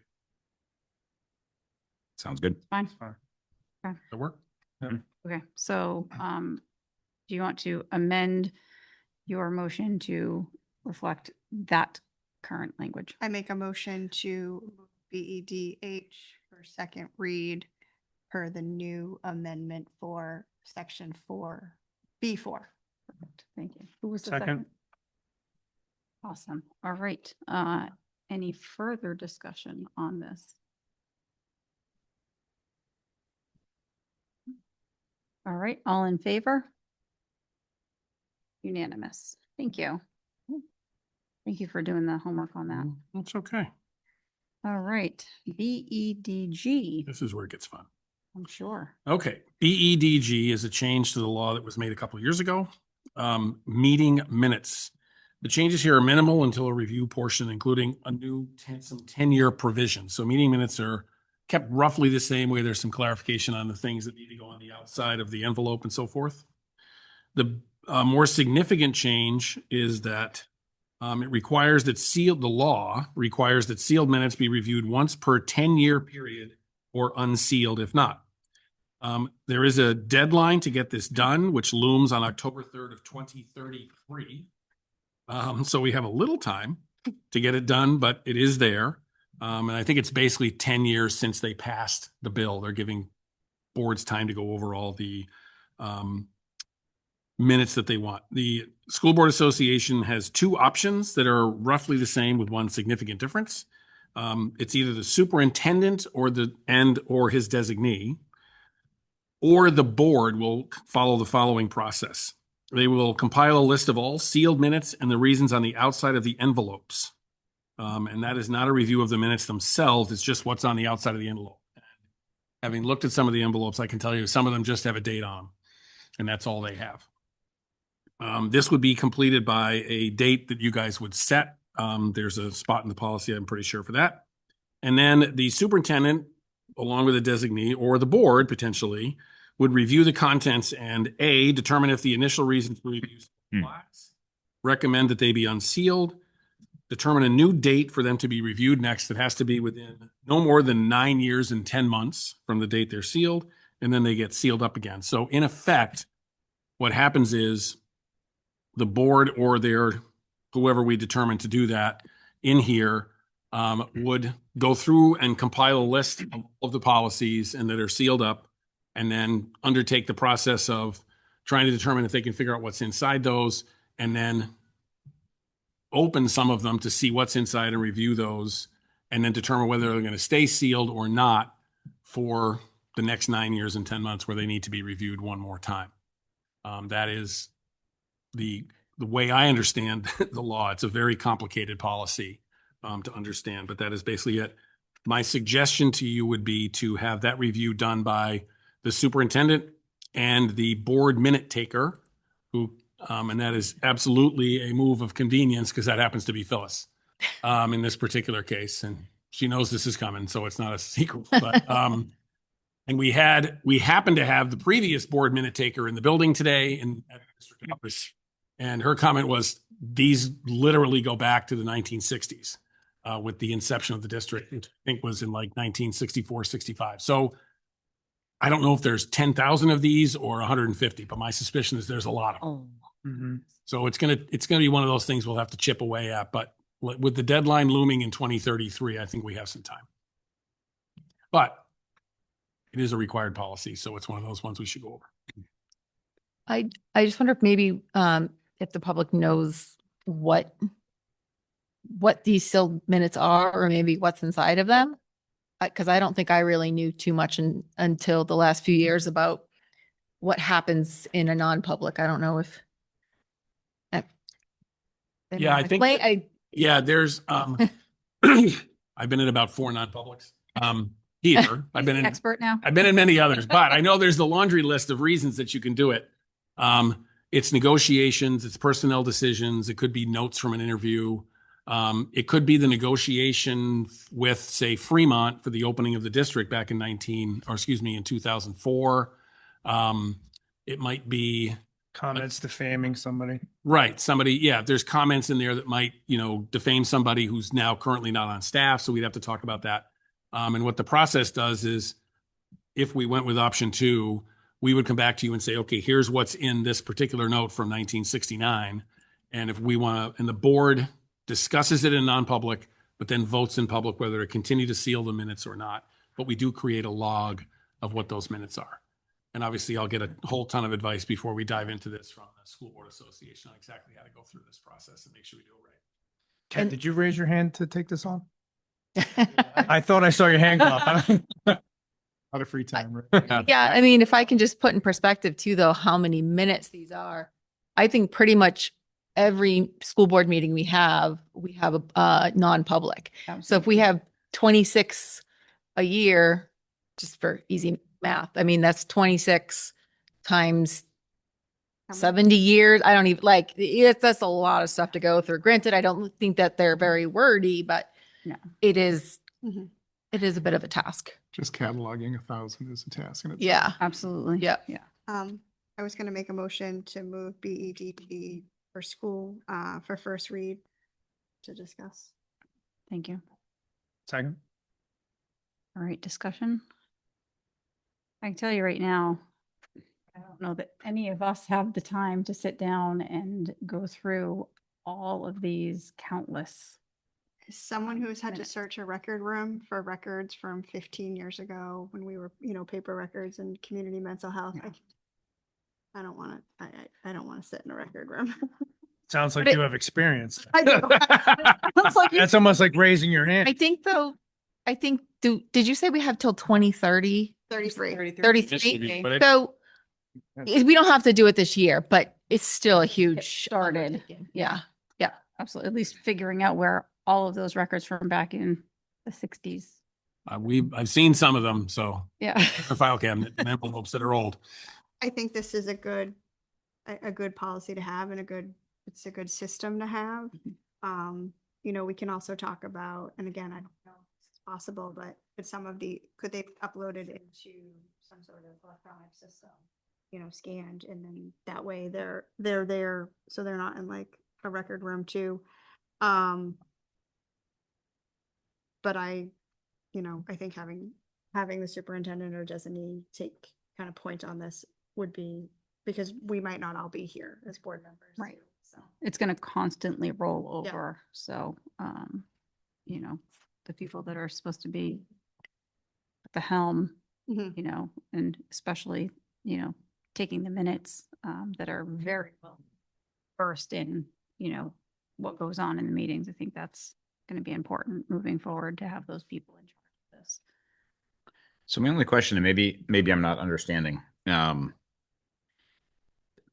So those non-publics, Phyllis doesn't sit in. No, she does not. Many of the non-publics, we ask the superintendent, whoever is sitting in the seat, they can't be in the meeting. There are sometimes, yes. But then we're going to ask those two people to review. For stuff that's 10 years old or older. So 10 years old or older. So nothing that is Okay. current. So it's after 10 years they get reviewed. So it's Okay. nothing that's current. It's stuff that is much older. And what we talked about in the Okay. policy committee is like starting in 1964 and maybe Right. Right. Right. 65, whenever that is. And a lot of it is stuff that can actually be now made public because all of the negotiations for teachers, Yeah. Fremont, or any of Okay. it's all public now. So the only things that would be brought to the board for discussion would be if it's something that may be, maybe a personnel matter or something that we're not sure if there's public record. Or if it's like a FERPA thing, because it was, yeah. Okay. That makes more sense. Okay. Thank you. What I'd love to have is the 2 weeks in between to talk to Will at the School Board Association, make sure I'm reading this right. Absolutely, yeah. Get some clarity on the exact process. Like he may say, no, you don't open them, you idiot. Because what I know is, and okay, I'm okay with that, right? Sure. Is, some of them just have a date on the outside. And I'm like, I think the intent here, and I want to make sure I'm right. And I'll come back and make sure we're right, is I'll present the exact process we would go through. I think would make, in this day and age, no sense, but to not have a digital list of everything. And we can prepare kind of a draft of how that would look. Okay. But I think, starting older is better because we're not likely to step on our toes a little bit. Right. Where we don't want to be with something. Okay. And that's why we also decided to bring it for first read. So we have Yep. more information. I'm comfortable for first read with follow-up. Absolutely. Yeah. Okay. Good. Thank you. I don't know that we didn't vote. You need to vote. We need a vote for first read? I guess we approve it for first it, read, yeah. right? Yep. Yeah. Okay. All right, so all in favor to approve this for first read? Unanimous. Thank you. All right. BBAA. Trust me, BBAA. the more policies I read, the more I'm going BBAA. BBAA is a complete replacement of our previous policy with a new School Board Association recommended policy about school board member authority. Just clarifies some things. It's formatted a little bit differently, but not a whole lot. And 6 basic bullet points come to mind. Board members' authority is only what happens in meetings. Board members do not have the authority to speak on behalf of the board unless the board says so. If board members want to speak on school things outside of a meeting, they need to make sure they state that they do not speak for the board. Board members have power only when given it by the board. No legal action may take place except in a meeting with a quorum present, and board decisions are binding until rescinded during a board meeting. I think this is largely a wording clarification, just to update the policy. And was this being brought for first and second or just first? I make a motion to approve BBAA for first read. Second. Any discussion? We had no major concerns in first read in the policy committee, but we did, want to bring it before. We did not feel comfortable doing first and second read without board approval. All right, if there's no discussion, all in favor for first read? Unanimous, thank you. All right, GBCD. BCD. Hold you. Start babbling late at night. This provides with a lot more specific the process by which we run background checks on various employees. A criminal history records check, CRHC, is done for pretty much everyone, including volunteers who works with kids. That is largely defined as those who may be alone with children in an unsupervised way. So for instance, if we brought a coach for the football team in from the outside and they were working with 3 other coaches in front of the kids out in the middle of the field, we don't need to get a background check if they're a one-off or maybe a couple of days. But if they're there more consistently, we definitely background check people. And I missed a piece. We currently follow the new policy very closely. In fact, I'm checking a criminal background check list right now a couple times a day. A couple of notes that I made sure to check on. A question had arisen about whether bus drivers need to be checked by us and the bus company, and the answer is no. I spoke to the NHSBA and they assured me that the bus company can run that Corey check is the Massachusetts term. The CHRC is our term. Bus company has assured me, both of our bus companies, Durham, which is our special ed bus company and also brings our Fremont kids over, and Coach Company have both assured me in writing that they do that, the kids. There's 2 kind of results of a background check. They come up clear. There's no record found for anybody. The second one would be a check where they have what's called a Section 5 offense. A Section 5 offense is a serious thing like homicide or all kinds of horrifying things that we'll talk about in a couple minutes. If they come up with something less than one of those offenses, it gives the superintendent the ability to go through and evaluate what that thing is. For example, somebody got in a fight outside of a establishment in Durham when they were in college at UNH 20 years ago, and now they're applying for a teaching job. Do we want to say you can't teach because you made a stupid mistake when you were a kid? That's the kind of stuff that the superintendent would have the discretion to do if they're not one of those Section 5 offenses. And the Section 5 offense, basically, you don't get hired ever at a school after committing and being convicted of one of those. So you have some evaluative discretion on the other ones, but not so much there. So that, once again, a complete replacement of our current policy with NHSBA language. Do I have a motion on this one? I make a motion for GBCD for first read for approval. Second. All right, any discussion? The only question I have right now, Bob, maybe you can answer it because you were just rattling some stuff off there. How does this work for contractors? So contractors that are working, I'm just going to say, so a finance facilities committee, right? So we've got contractors in working on, heating units or roofs or, during school hours. So how does that work? I don't know the answer to that. Okay. Yeah, and I don't want to speculate either. Okay. But Can we get the answer to that? Absolutely. I understand. Yeah. They're coming in, they're working on a roof on a Saturday. There's no kids around. That's different. Middle of the school day, we're working. So we're in the process of putting in a new fire alarm at Bakey. Right? And so there's going to be contractors everywhere, right? So what's the policy for those folks, right? Yeah, I know. Dan. Lobby guard. That does a preliminary background check. So any contractor we come in signs in at the front. Good point. And that does, and what it does a database search on any offenses that happen to do with children or violent crime. Is that state or federal? It's all state. So just New Hampshire. Yes. Okay. Yeah, but I think what you're asking is the offense that happened in Massachusetts, would it show up? Correct. Yeah. And we have contractors from Mass, from Maine, Vermont. I mean, Made with the reciprocating agreement company that we use for lobby guard. right. So Can we find that out? So does lobby guard meet the intent of GBCD or not? Thank you. Yep. Good question. Can I ask a Just question of that? make sure people are clear. Excuse me, Maura, that the check that we run it's New Hampshire check and an FBI check. Yep. So we do get hits from out of state. Yep. And you run checks when? After somebody's offered a position? Before. Every applicant gets one? The offer is contingent upon passing the criminal background check. Okay, so you don't, it's not every applicant then? No. There's a cost to this. No, I understand. And well, I think we'll talk about that in a second. Yeah. Yeah, because we have an email from, did you see the email that the board got today? Specific to this? Yep. Okay, so we don't reimburse teachers. Oh, I did see that. Yeah, I get that late in the day. Yeah. Yeah. Maura and I didn't get it. Oh, you didn't? Yeah, a bunch of emails were sent out Like today. Ken I got didn't like get 2 other any. things. Yeah. That Maura and I didn't get. So. Yeah. Okay, well, So Sorry about for that. some things we're kind of okay. blind.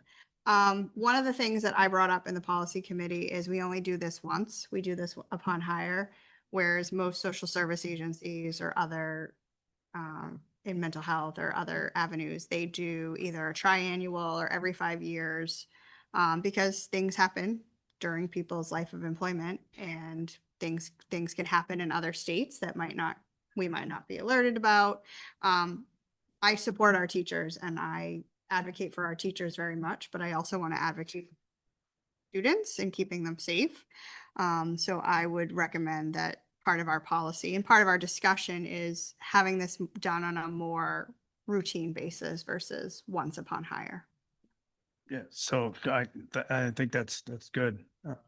Get back to my original question was, especially if we're going to do it more frequently, do we currently reimburse teachers substitutes for this background check?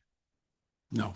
We do not. Yeah. So I think if I don't disagree that we should do it more often, but I don't think that, you're going to attract talent and keep talent by Well, I know hitting them with fees. I know most we pay for it, like for the agency that I work for, and other agencies do pay for it. I'll forward you. Do you personally pay for yours at work, you're saying? No, I'm saying like the agency. The agency does. So one of the things that we did discuss in the meeting was, should we be paying for that? So, because I think we were looking at what is the cost going to be to the district, and I think we were just sort of throwing out very rough math of 240 staff members at $50. I think it was $50 or 55. And what did we come up with? It was like $12,000.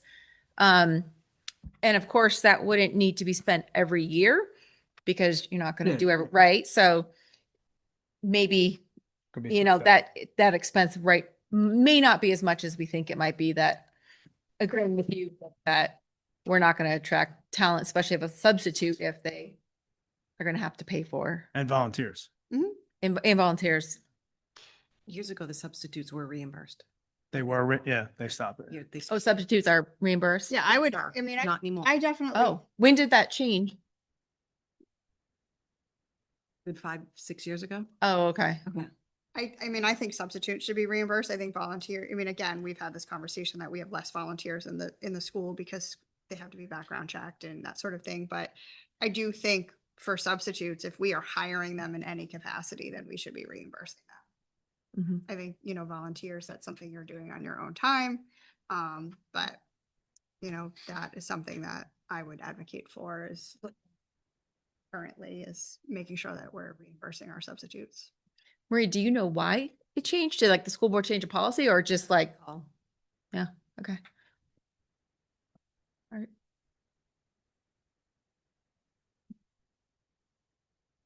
So do we want to vote on this for the first read to come back with Dr. Dawson's Well, I also think answers? I don't know if it's possible to do some finance, what it would cost us. Looked at doing some sort of either triannual or every 5-year rotation for this and include the substitutes in that. Yeah, I can look back too and see when it actually stopped. Okay. See if there was a reason for it. Yeah. Okay. That'd be great. Thank you. Is this something that,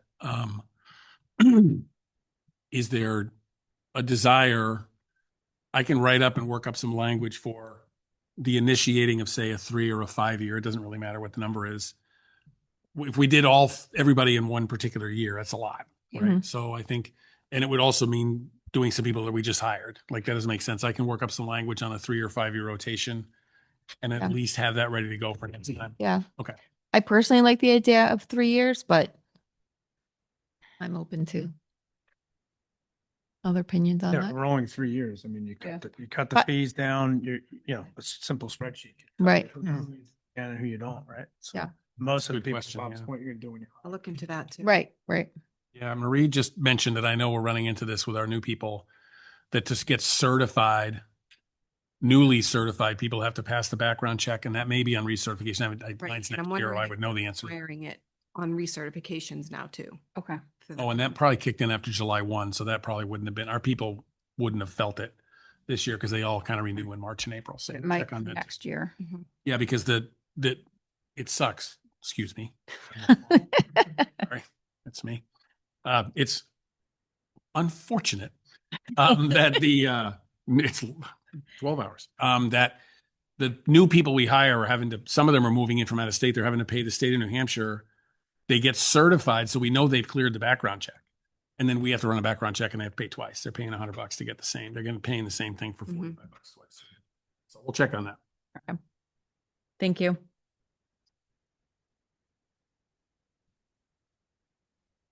And I'm sorry, were you going to take a stab at putting language in there about reimbursement as well? Okay. I'll give you a couple options Yeah, on they're that. gonna do some. Pretty simple. Thank you, Rick. Yeah, and when it comes to the contractor part, because it does say number 4 is contractor, which would be anybody coming in. I think we also should look at seeing if that's something that, like you said, we need to do, or I know, so our business works with a private school. And so we either can have them do the background checks or we can do them and then write a certification letter saying that we've done the background checks. So I guess we need to look and see what our options are on that. So The contractors that we are hiring for special ed or for positions in the building in kind of a teaching kind of capacity, they are definitely. they are definitely, Right. but I'm talking about any. I meant all the others. You're thinking like Maintenance. business contractor. Yep. Correct. Yeah, I just wanted to clarify. There's two different. Yeah, groups. maintenance Yeah. type of contractors coming in. We should definitely look at whether we want to. Locksmiths versus. BCB. Their background. 100%, Yeah. 100%. So we can look at both those options for that. This would be going off topic, but when we talked about lobby guard, we don't have that at the high school. Was there any further talk on that? We do. Or we did? Oh, it just started this year. This was No, the first. the high We've school always had it. It's when you have to take the picture of your license, you have to put your name in. I'm thinking of parent pickup You're- or Pickup Pickup patrol. patrol. Okay, never mind. Different thing. Kids. No, Yep, they've had lobby guards since prior to. Yeah, no, I'm thinking of pickup patrol. And I never can get my. Are we, maybe were we talking about doing that for the high school? But all right, that's a totally different topic. It was like Move on. All right. So 18, I think we put that in. yeah, it's been for a while. Do All right. vote. So nope, I'm going to take a vote right now. And we don't have, just to be clear, Just this doesn't have enough information for me to even vote on one yet. I feel like we've first got, read. oh yeah, just to be clear. So Fine. if you want to call a vote, call a vote. Just don't. Okay, that's fine. Yeah, there's a lot to still be done. Okay, so the motion was for first read on GBCD, which I believe a first read just moves it further forward so we can talk about it again. I think that's all that does. I could be wrong. Either way, It just moves it forward. for And further then discussion. for further discussion and then to get questions that we may have. And then if we want to move it, we can either continue to keep it on first read or kick it back to the policy committee before we move it to second read. Say that again. It doesn't automatically means nothing. It automatically doesn't just go to second read the next time. If we approve it for first read, Correct. What we could, the next time we meet, you can either make a motion to move it back to the policy committee, or you can make a motion for second read. So if we approve it for first read, Dr. Dawson's going to get things that we ask, and then he'll bring that back to us. And then someone can make a motion saying, I'd like to move it to second read, or we'd like to move it back to the. We still don't have enough information. It needs to go back to the policy subcommittee and have more work done on it, then brought back to us again for first got it. read. So it can be done multitude. Crystal clear. He's like, no, it's okay. All right. So all in favor for first read of BCD. Hesitant. Unanimous. I promise this doesn't lock you in to do second read next time. Past 5. Okay, GBCD-E. GBCDE is a policy from July 31st of 2000. It is, my sense is that we should leave it in place until we have final action on GBCD, because in GBCD is a link to the law that lays out all these naughty offenses in here that are not specified properly. And I would just leave it until we're done with the other. Okay. So to be clear, GBCE is to repeal. It would be to repeal it because the new policy will refer directly to the law. which has all the offenses listed. And as the offenses change, we don't have to update, which you can understand. This is 25 years old. Somebody might forget. So so you're stating that we should hold on repealing until we approve GBCD. Correct. I mean, if somebody comes up and there's a homicide conviction on their record there, I'm not going to approve them anyway, but I would leave it. This just gives him the clarity to be able to do Yeah. that. It makes sense. So I make a motion to hold GBCDE until our next meeting. Second. Fantastic. Any further discussion? All in favor? Unanimous. Thank you. Okay. Old business. All right. Energy audit discussion. I know we already had a brief synopsis from the subcommittee, but if you, either Jeremiah or Rick would like to present your suggestions. I think it was just one suggestion, right? Yeah, well, yeah. So I'm going to call it two. It's one, but two. Let's call it two. Okay. So the first suggestion is that we may need a legal read on some language. Okay. So that would be one. So the question kind of on the table there is, do we have a signed contract? Or do we have a contract? Right? Per the language. So we need some. We presented with a contract. Right. Right. So that's number one. If we either get one answer from that legal review, or we decide, nope, we're going just to read it as we have a contract in front of us, then we have a $30,000 obligation that we're going to have to meet. So as a board, do we want to come up with a part of the project that has a solid ROI that we can look taxpayers in the face and say, we didn't just cut a check for 30 grand for an audit. We did get something, which was an audit. However, we have no savings as a district at this point. So do we want to find a project that is reasonable, that we can agree upon, that has a good ROI, and is going to better our district, and we're going to get something for that 30,000? So I think those are the two. Okay. Do you want to start with a motion for a legal read on the language? Would that be helpful? You want to make it? Yeah, I'll make a motion to have a legal read on the documents that we have in our possession. Second. Okay. Any discussion? Thank you, Rick. I think that's a great idea. I Heather? agree with Jeremiah and Rick's point from earlier. I would not want to pay just $30,000 just for an audit. And if we're going to owe them some capacity of money, we should find a project that we Absolutely. can utilize the taxpayer money for. Yeah, and Siemens, just for the record, has done nothing wrong at all. And their legal read isn't because we're trying to get out of something. It's just, for me, it's so. Absolutely. There are many parts of this project. The Siemens presenters stated many times that it was not an all or nothing project, that we could break out components of the project.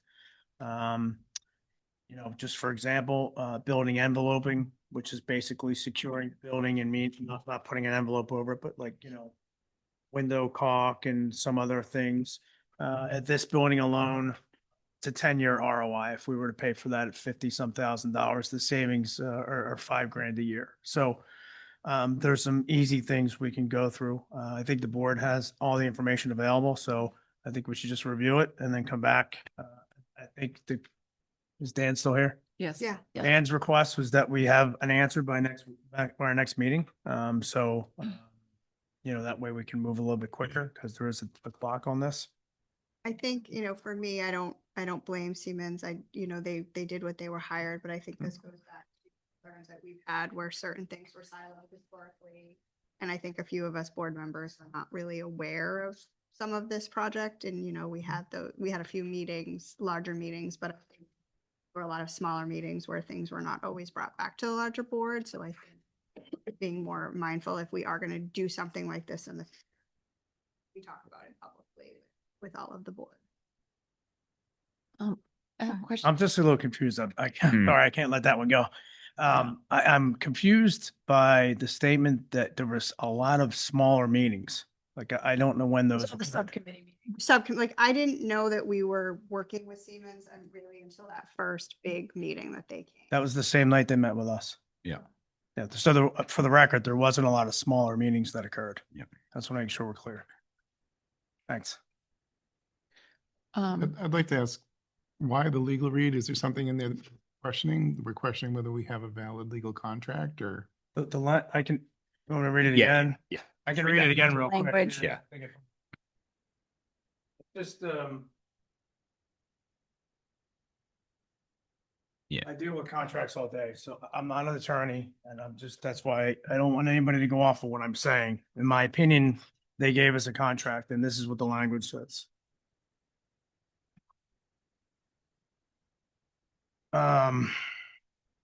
If Siemens is unable to produce the agreement that meets the above objectives, which has, basically all the things they presented, then it shall receive no payment for its efforts to develop the project. However, if Siemens presents an agreement that meets the above objectives and the parties not executed within 30 days thereafter, then SAU agrees to pay Siemens a termination fee of $30,000 from 30 days of invoice. We did receive an agreement, in my opinion. So, yeah, but I don't want anybody to make a decision. The only question I have on that is, did the board review that and authorize it to be, to sign? That was my question, is like, who authorized the audit? Who gave the authorization for the? Matt stakeholder? Malone. Matt signed it, Yeah. yeah. I was just Yeah. wondering And if I the think board that's actually what- authorized it to be So signed. He was the business admin. Yeah. So part of this challenge is that Matt initiated all of this, right? He came to us. He didn't do this in a silo. He also came to us, right, in the larger group. Yep. And now Maria's sitting here, though, right? So as we're talking through this, she's like, I only have the documents that we see from Matt, right? And so we're trying to figure out, well, does that? The language doesn't say a board approved contract. It says a contract, right? And not only did they give us a contract, it's signed by Matt. Yeah.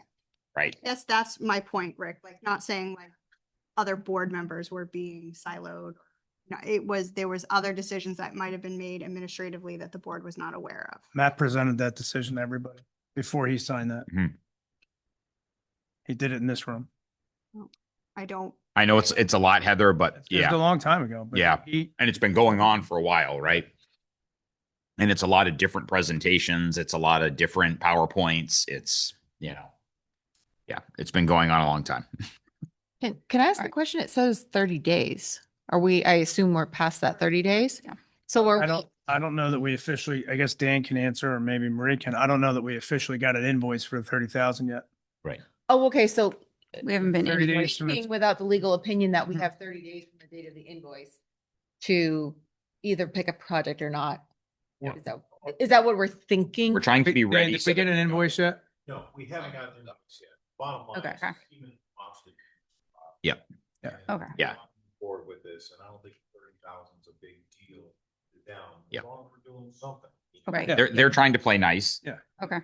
Do we need to do anything if we're under the gun to have a decision next time of if the attorney comes back and says, yes, we do believe that Rick is reading this correctly? I mean, is there anything that we need to do to make sure it gets fast tracked, that Dan has an answer so that he has the authority? Is there any or? Well, I think the request was that we go through the information that they have provided I think everybody has a copy of their information. Right. Lighting, building enveloping, and then sort of figure out which you're comfortable moving forward with and which you think is the best ROI. I guess my question would be for Dan and the both of you being on the facilities, what out of that project, what would you recommend? Yeah, I'm not going to recommend anything. I'll discuss my decision with the rest of the board when everybody comes to the table, but I'm not going to make a decision. I'll have a recommendation. We meet next week. But there are many things to choose from. There's many quick ROIs. But I think everybody should sort of weigh in on this. Okay. Just for your point. Yeah, no, and that's perfectly fine. I just was curious. But you say next week, but we're not meeting for 2 weeks. Our next meeting. Okay, Yeah. but like Dan, in 2 weeks, it sounds to me like we're not going to have a decision on what we want to spend the $30,000 on. That, I think we should. But we should though. Yeah. right. So are we saying that we're gonna all come prepared in 2 weeks from today to discuss, but we're also prepared that Yes. there will be a decision by the end? Yes. Like there has to be? Yes. Okay. Um, So you're. and what I would propose, Dan, remember the PowerPoint that we were talking about during finance and facilities from the June meeting? I felt like that had, so this one that I'm looking at from tonight, this has the retrofit lighting and the building envelope wrapped together. Based on the price point, we want to break those out.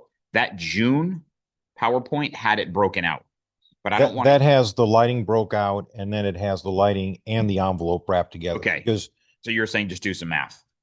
yes, I read through the line. yeah. I'm sorry. I will pull out the calculator, Dan. Sorry. Got it. I Okay. think the document that you have, what, the 70 pages is from the June presentation. If you could send that to the entire board, that would probably be helpful. If you don't mind. The one that Phyllis originally. Yeah, that You have it? So actually, 70 Dan, 70 that plus does slide? check. On page. Yeah, I was gonna say, I'm pretty sure it's already. Well, I don't know. I just happened is to. that 70 pages? That's not. Yeah. No, No, that's not the right one. Okay. no. That's the most current. This is the one from tonight. PowerPoint that was. Yes, Yeah. that was the original one. I think to Jeremiah's point, that has, it's broken out. Mhm. I think it's much easier to go through. That was everything that I was able to find out of Matt's drive and then Phyllis all Yep. together as one. Yeah. So it's. Yeah, the that's correct. application, it's the letters, it's the lease. Everything. Yep. Okay. Thank I you. guess what I'm questioning is if our intention is to move forward with some aspect of the project to basically get some ROI on 30,000, do we need a legal read? Like, Do we need a legal read to move forward? No, we do No. not. so if Yep. we're gonna move forward, I don't see the need for a legal read. Yep. Or just the expense. That's why. Look, I just suggested it because If- we talked about it and it was my interpretation. That's all. Yeah. It's- If we were not going to, then Right. That's why I said it's two options. Yeah. If we do the legal read, then it could go one of two ways again. Or we go ahead with a project that is in something that we're comfortable with a good ROI, and then we don't need the legal read because we're moving forward with the The project. motion on the table is for the The legal. motion on the table is for the legal read. That's the motion that's the first motion we made. That's the motion. Because you were that's chewing on your currently. apple. when I- Okay. Yeah. Okay. Okay. So then let's vote on that and propose a new And- motion. I mean, since we've had this, I can just rescind the motion. Okay. well, just that. but also, I mean, we have had this discussion very publicly. We have brought up, we're really not sure what it means for the public.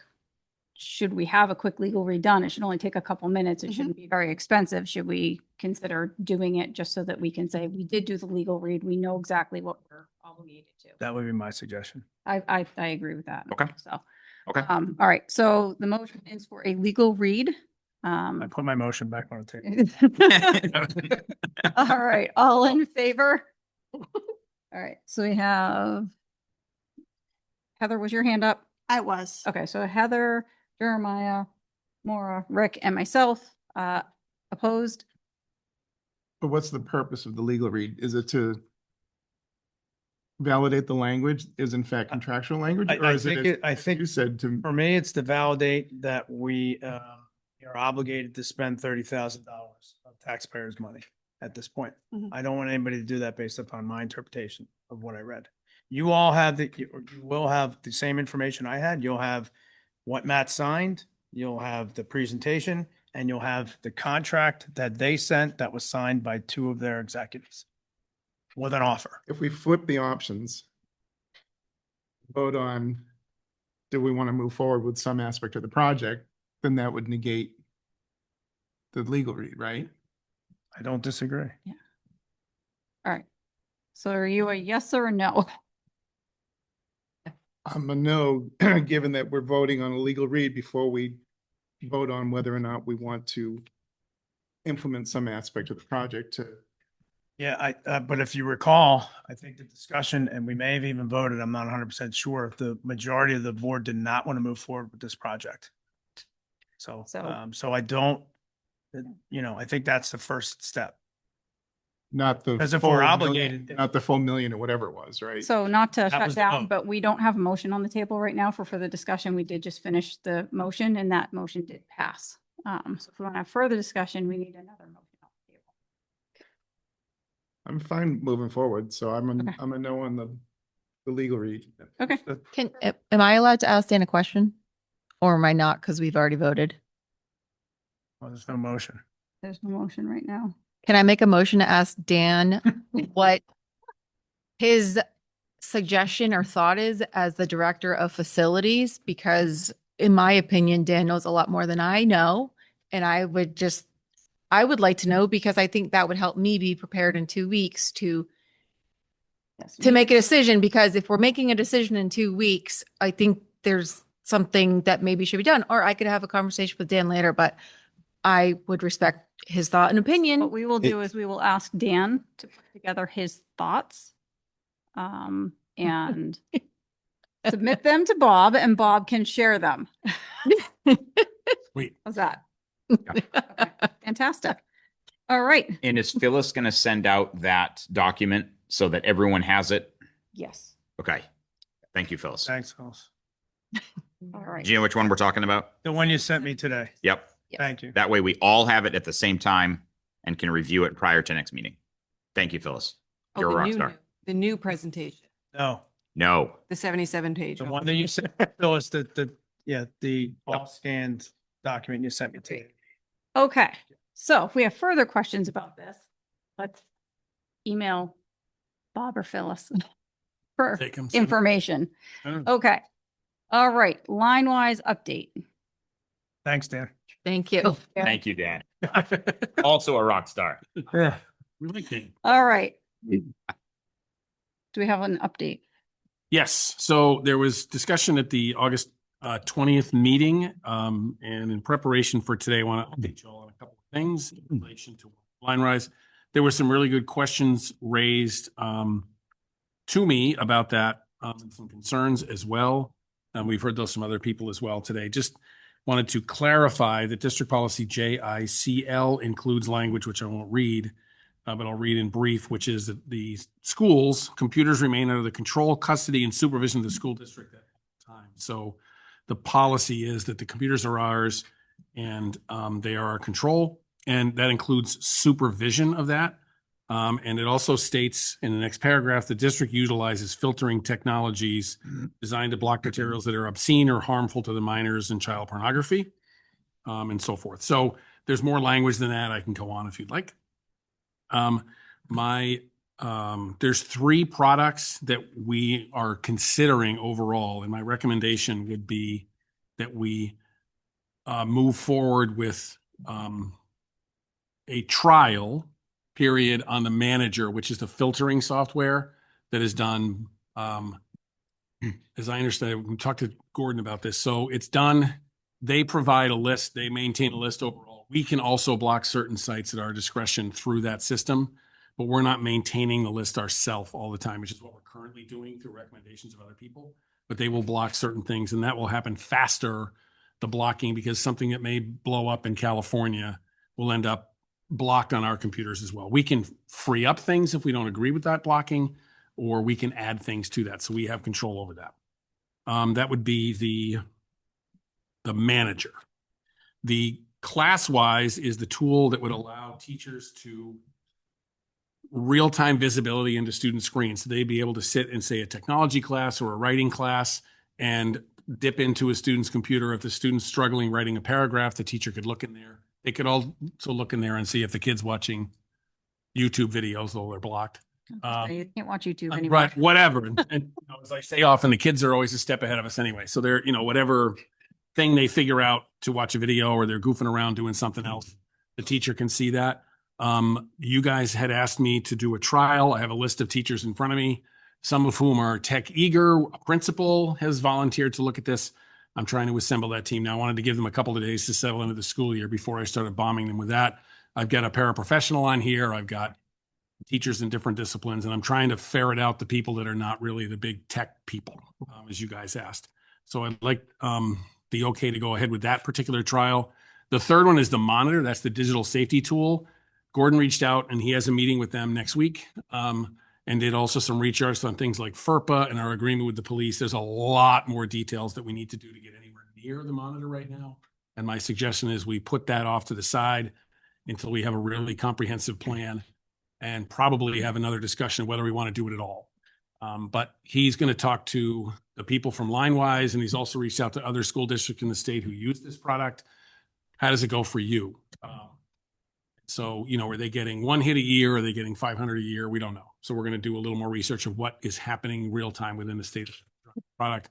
That my recommendation would be to table that for now and not go there until we do a lot more research.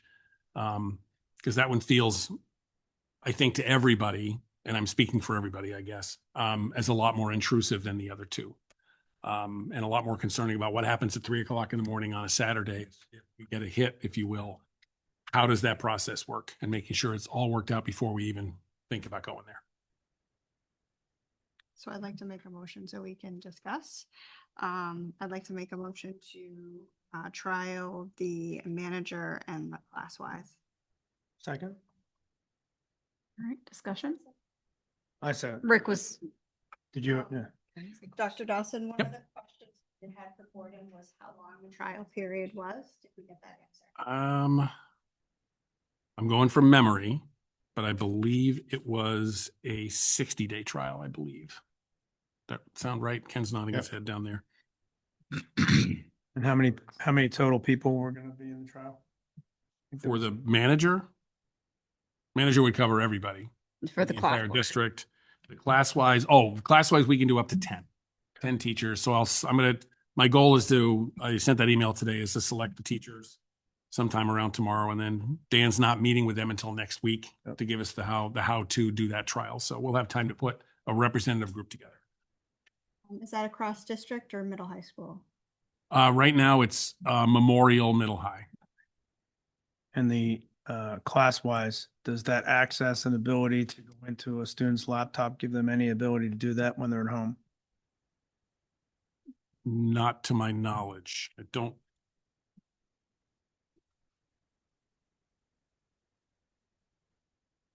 Sounded like it was real time. I'm going to go with I don't think so. Because everything we see on that talks about during class. Yeah. Type of stuff.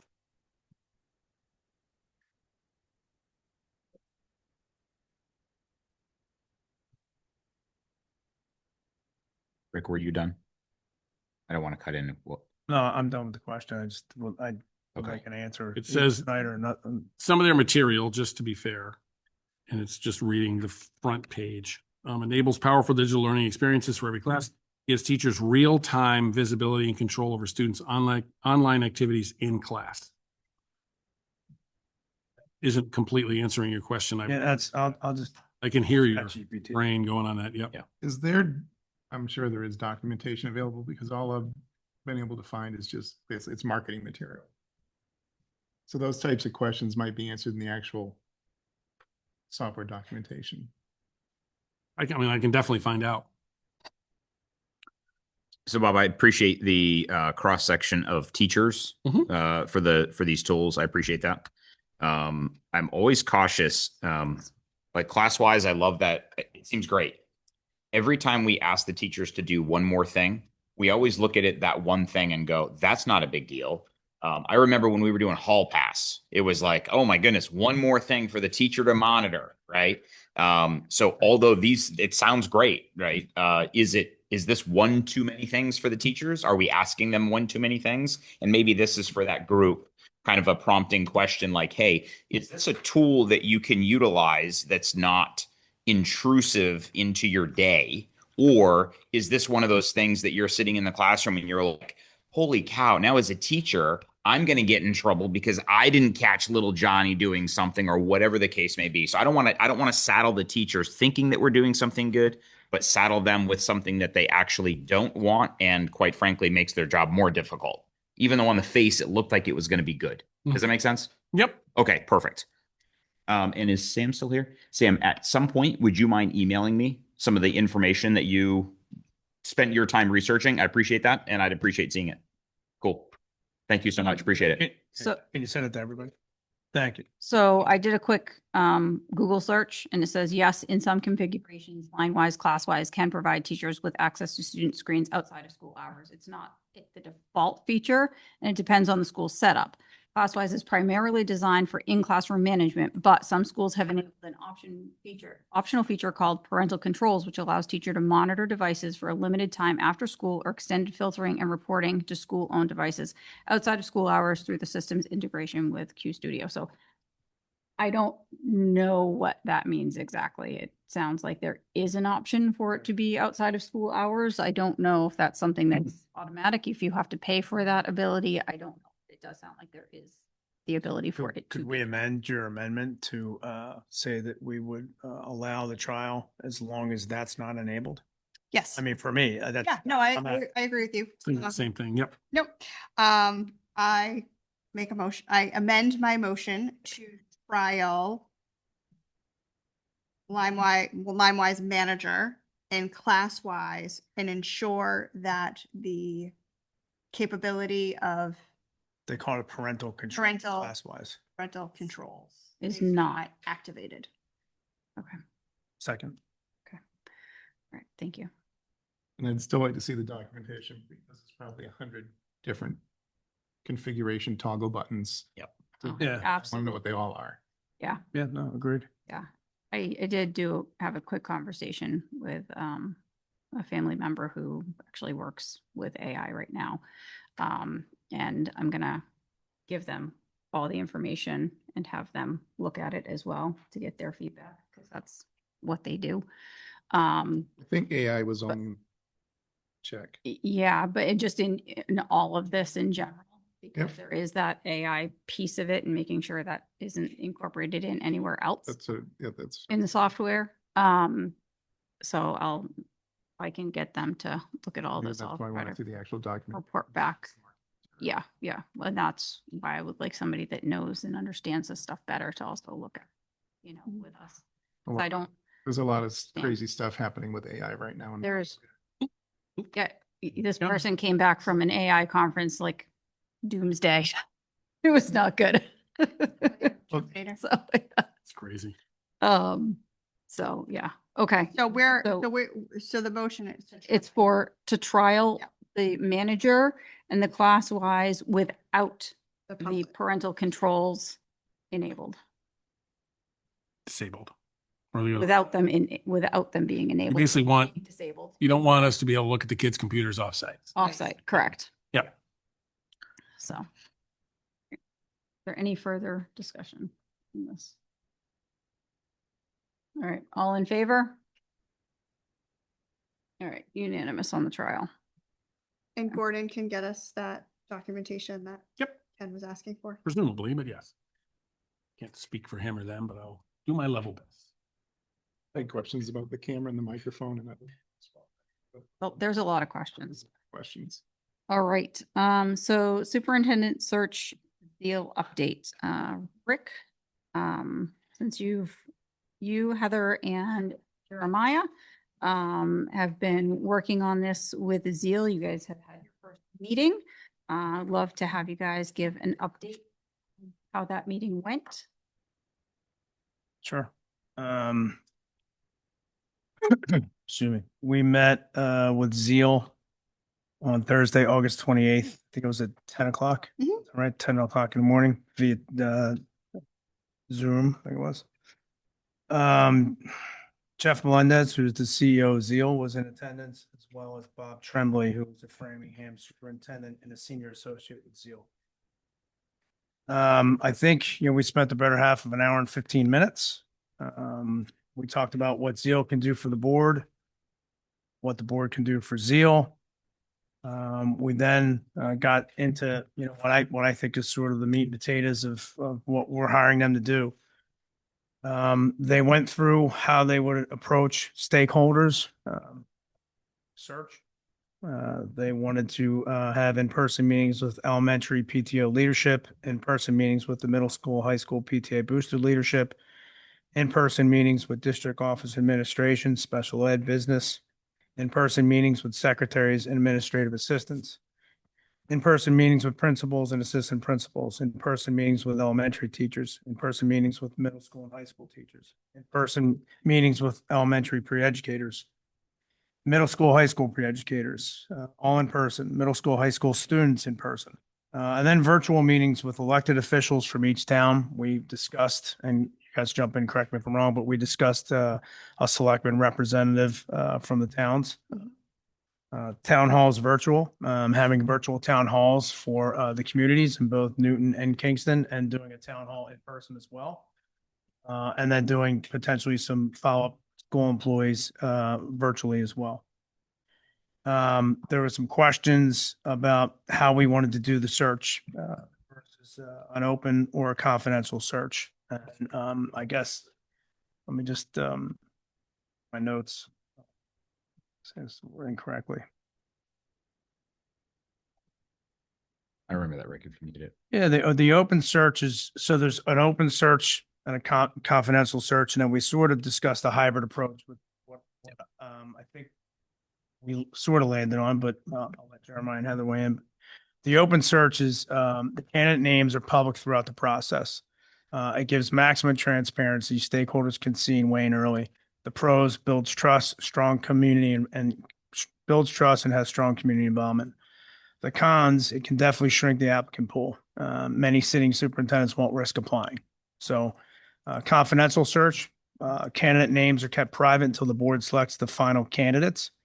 The transparency is minimal until the end, until until the committees, which we discussed, parents, teachers, students, would then interview those final candidates in person. So their names would be released towards the end, and we would have a chance to interview and give feedback.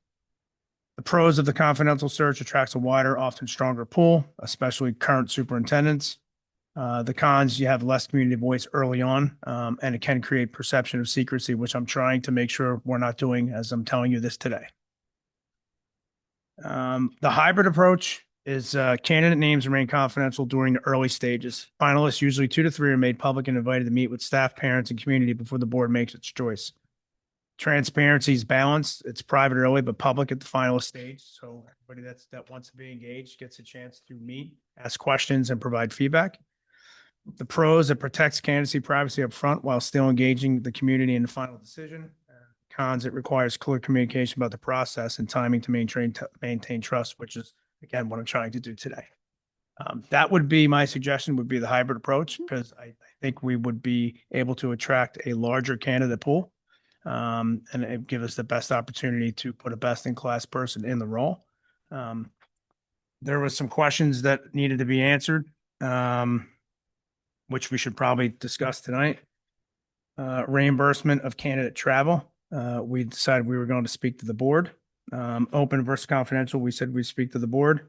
Refreshments for in-person meetings, we said we would need to speak to the board. And position of posting a position on a national job board. And I got some information on that.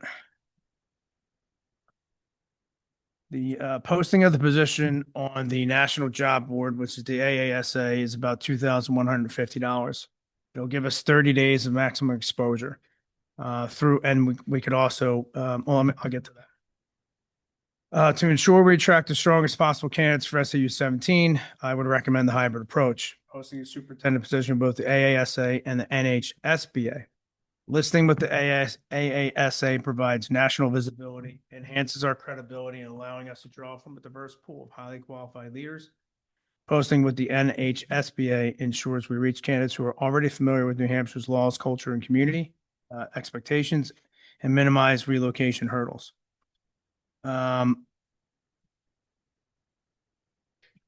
The hybrid approach balances costs with reach, reassures our local stakeholders that we are considering regional talent, and positions us to select from the widest and most qualified pool of candidates available. It strengthens our ability to find the right fit for our staff, students, and community. The hybrid costs more, but it gives the best balance of reach, credibility, and community reassurance, and often is the recommended approach for boards who want transparency in the strongest candidate pool. That's really all I have. Those are the questions for the board. First question is open versus confidential. There's one other thing. there is a posting or an announcement that they want to put out. That was reviewed by myself, Jeremiah and Heather. Jeremiah and Heather made suggested changes. I sent them to Dawn for her review and approval. They would like to do that. And they also stated that the search should start immediately, that we should not be waiting. Our goal should be to interview with the amount of work that they're going to do, which we hired them to do, the in-person meetings and everything. We should be looking to put somebody with a hire date of July. That was a recommendation, I believe. If I missed anything, let me know. I like the idea of the hybrid. I know we've done that in a few other instances. I think we did that a few years back at a principal. We did sort of a hybrid as well. When we had a couple of final candidates, we had them both come in and students got to interview them and faculty and stuff. So I felt like that would be the best for our district and where we're at. Yeah, and I think Rick, you did a great job capturing the intent and the kind of the tempo and temperature of that meeting. So nice job there. And I would say that to reiterate a teeny bit and add a little bit more to the timeline, given their advice on the line that day with us, getting this approval of the announcement out is crucial for us to do as soon as we can, because their timeline is reverse planned off of the projected date of hire, right? And then coming all the way back to, they know, given their expertise, this is the window where we capture the best candidates. So here's where you want them hired. Here's the window that we really want to capture them. To do that, we need to have all of your focus groups and your stakeholder meetings done. So they've reverse planned it. And so now to us as a board, it's like, we've got to get going. So can you approve this announcement? If you don't approve it, give us your edit so we can get it out, right? So that's kind of I think on our plate tonight is the number one thing would be getting that announcement ready to go and saying, yes, we're ready to move forward. The only thing I missed is I think they recommended the AASA posting to go around the January timeline. They did. That's when they said superintendents usually start looking and interviewing. Yep. And they're doing their own advertising as well through other channels. This is just during that key window, giving it that extra blurb, that extra push.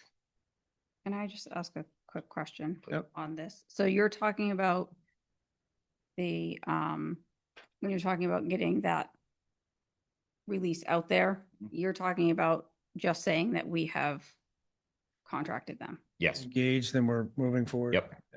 So that They sent to us at the end of last week. Yeah. That Rick had forwarded over. Yep. And that begins the conversation in the community, because everyone's wondering, where are we at with this? Right. And so this begins the expectation of the community. Okay, we're not just talking anymore. We're moving forward, and here's how we're moving forward. Yep. Okay, so then we should have a motion.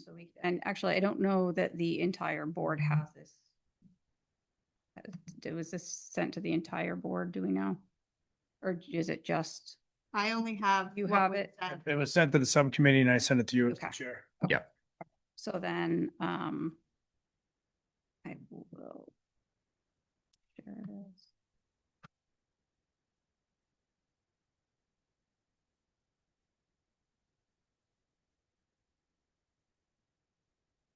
All right, so it's just Ken and Maura that need this, right? And Micah. You can send it. We'll not send it to him on this link though.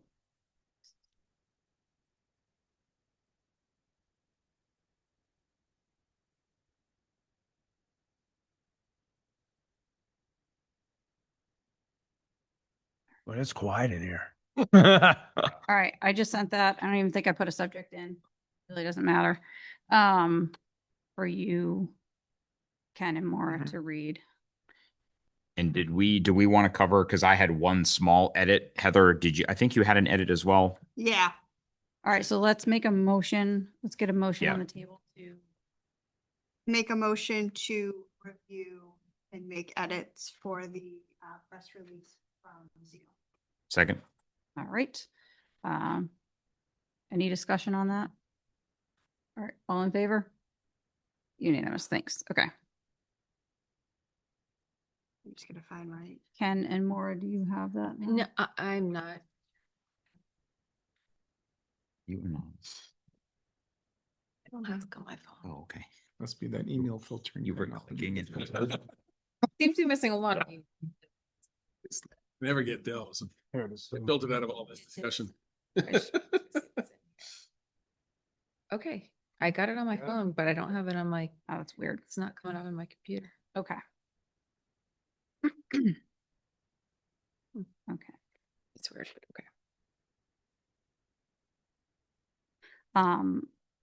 I had a question about when questions come in.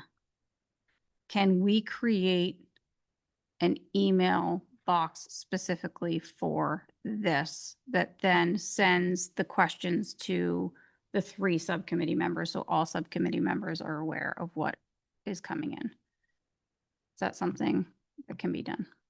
I guess that's a Gordon question. Yeah. He's watching. He's at home watching, so. And just so that I understand, was. when you say questions come in, At the bottom, it says for more information, reach out, which people are going to send questions to. okay. So I was thinking if we had an email there that was specific for this, that would Gotcha. go to, so all 3 subcommittee members would get the questions so they could see what people are asking in real time. So who's responding? And then you guys can figure out who's responding to emails. Yeah, I wouldn't want to be a part of that because that's extra work for me. I Okay. mean, you can remove my email address from that. I'm fine with it, but I'm certainly not going to chase 2 people down to see if they answered an email. That's a waste of my time. Well, I think you could just, if somebody responds, you can just reply all.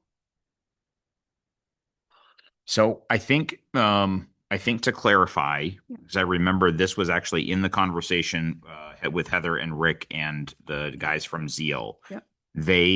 They asked, they want a point person. Okay. They don't want a committee or a subcommittee, because then the question is, well, who's answering, right? And so really it should probably be you or Rick. He wants one point person to be answering the questions, not, well, Heather thought this, well, Jeremiah thought that, well, Ken thought that. He's like, there's got to be a united voice, right? So he wasn't looking for a committee. He did want a person. Yep. And if you want to put your name there instead of mine, Absolutely do not. I got coming in. I mean, I'm totally fine with Rick being a point person, but I do think if there are specific questions that could be shared. Sure. Rick can CC Jeremiah. Yeah. On his. I think that's a good idea. Yeah. Would you open that, Rick? No problem at all. Okay. Yeah. And then that way, if there's things that Yeah. we feel the committee needs. to Right. talk about, we Right. can- Yeah. Yep. And there's additional information that's flowing, but there's a point person the comms are going in and out of. Yeah. Okay. Dawn, are you okay with that? Yes. Okay. And Rick, are you okay with the bandwidth of that, depending on what, like, you might get an influx of emails? Yeah, it's okay. Okay. Thank you for volunteering. Mr. Yeah. Butte. Yeah, Thanks for being willing to do that.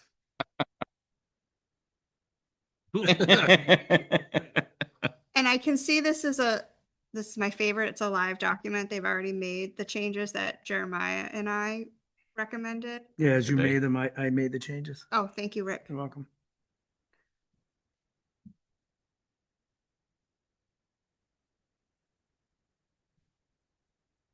It was funny. They had like Board of Education and I'm like, yeah, that's a little wordy. So this one is live, Rick? Yeah. Yeah. Okay. So my edit is not in there. Do you want me to? Yeah, go ahead. Sorry. Yep. I swore I saw that your edit. Oh, I nope. thought I took it. Oh, it's right here. I like removing the, Oh, yeah, the towns. That's right. I like Sorry. this, just the Sanborn. What did I say? And the Sanborn communities? Yeah. No. Okay. There we go. Have the English teacher over there take a look at it. Perfect.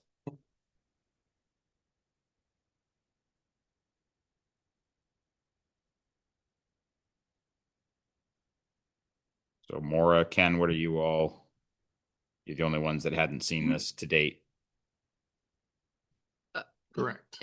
Yeah, I don't have a problem with it. Okay. Pretty. Again, the launch, right? Yeah, The direction, right? Yeah.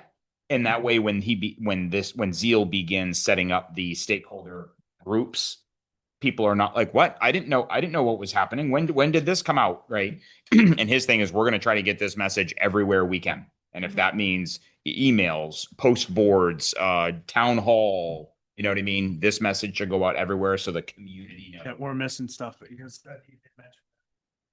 he mentioned about potentially getting a portion of our webpage. Yes. Yep. Working with Gordon. Working with Gordon to sort of keep dates, meeting dates, group dates, stuff like that. Yep. So, Well, I think also with the new SMORE newsletters, because I get them for three schools. Yeah. They're pretty cool. I do think they're a lot more user friendly. So Absolutely. there Yeah. can be something kind of in those weekly newsletters too. With updates. It's a good idea. Yep. Yep.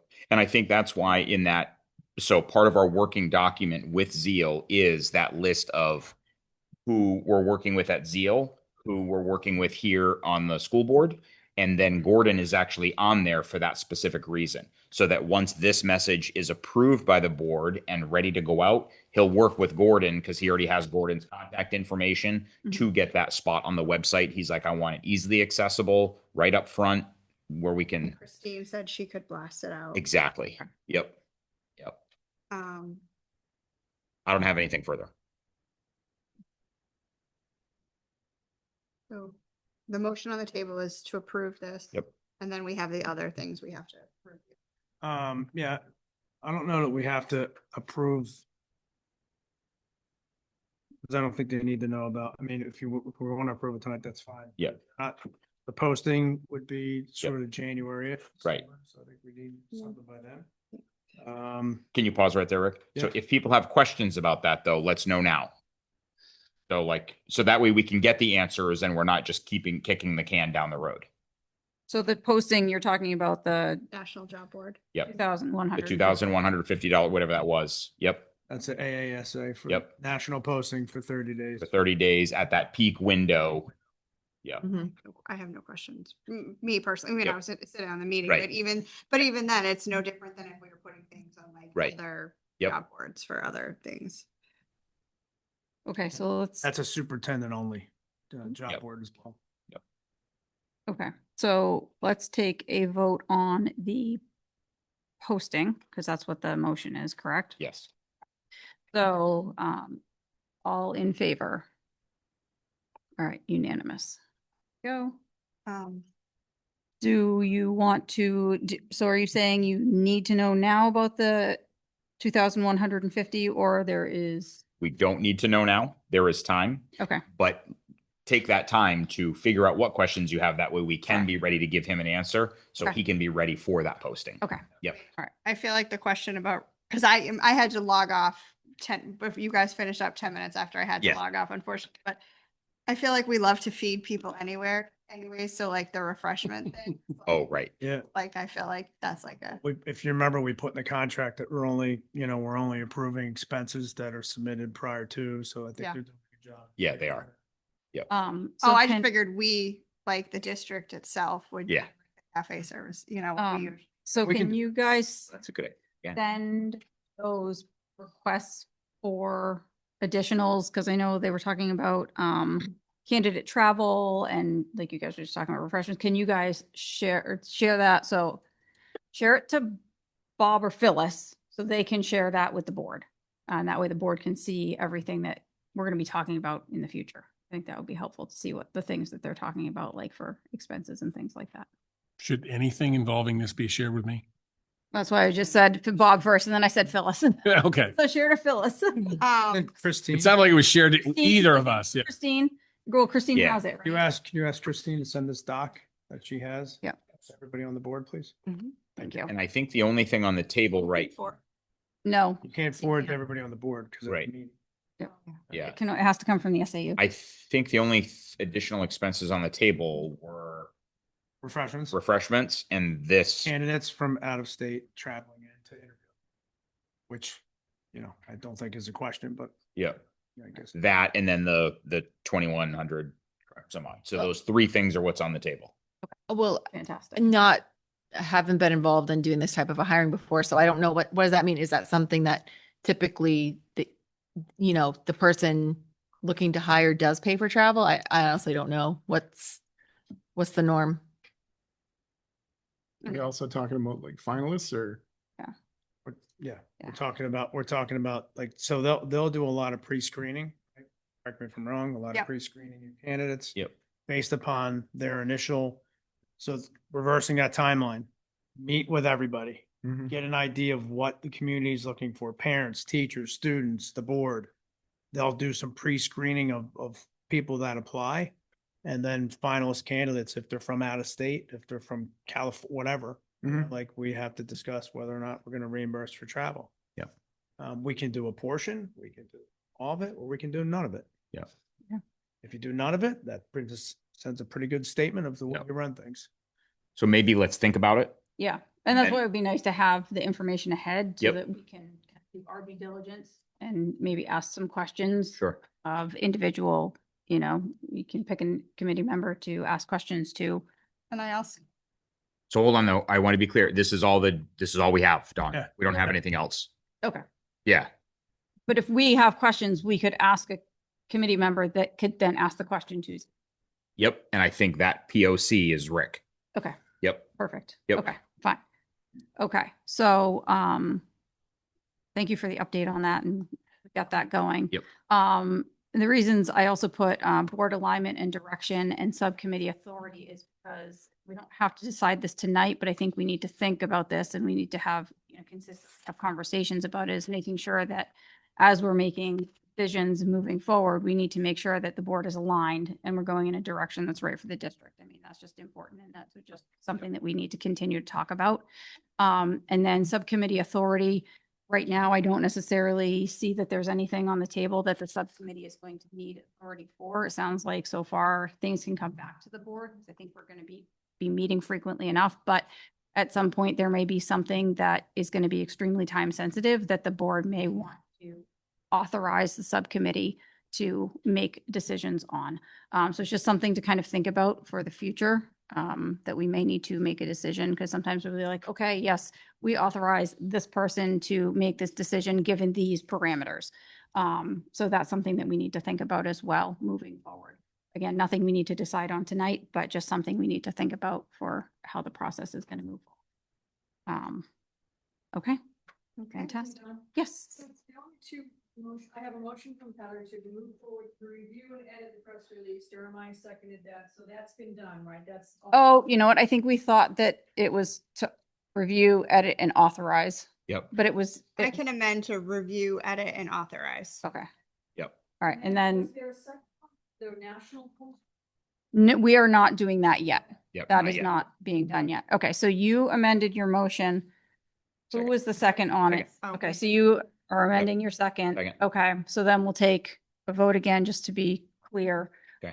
So to the amended motion, all in favor? Okay, unanimous. Thank you. Thank you, Phil. Thank you for catching that, Phyllis. Thank you, Phyllis. Okay, all right. Now we are on to second public comment. Document from. Only the hardy remain.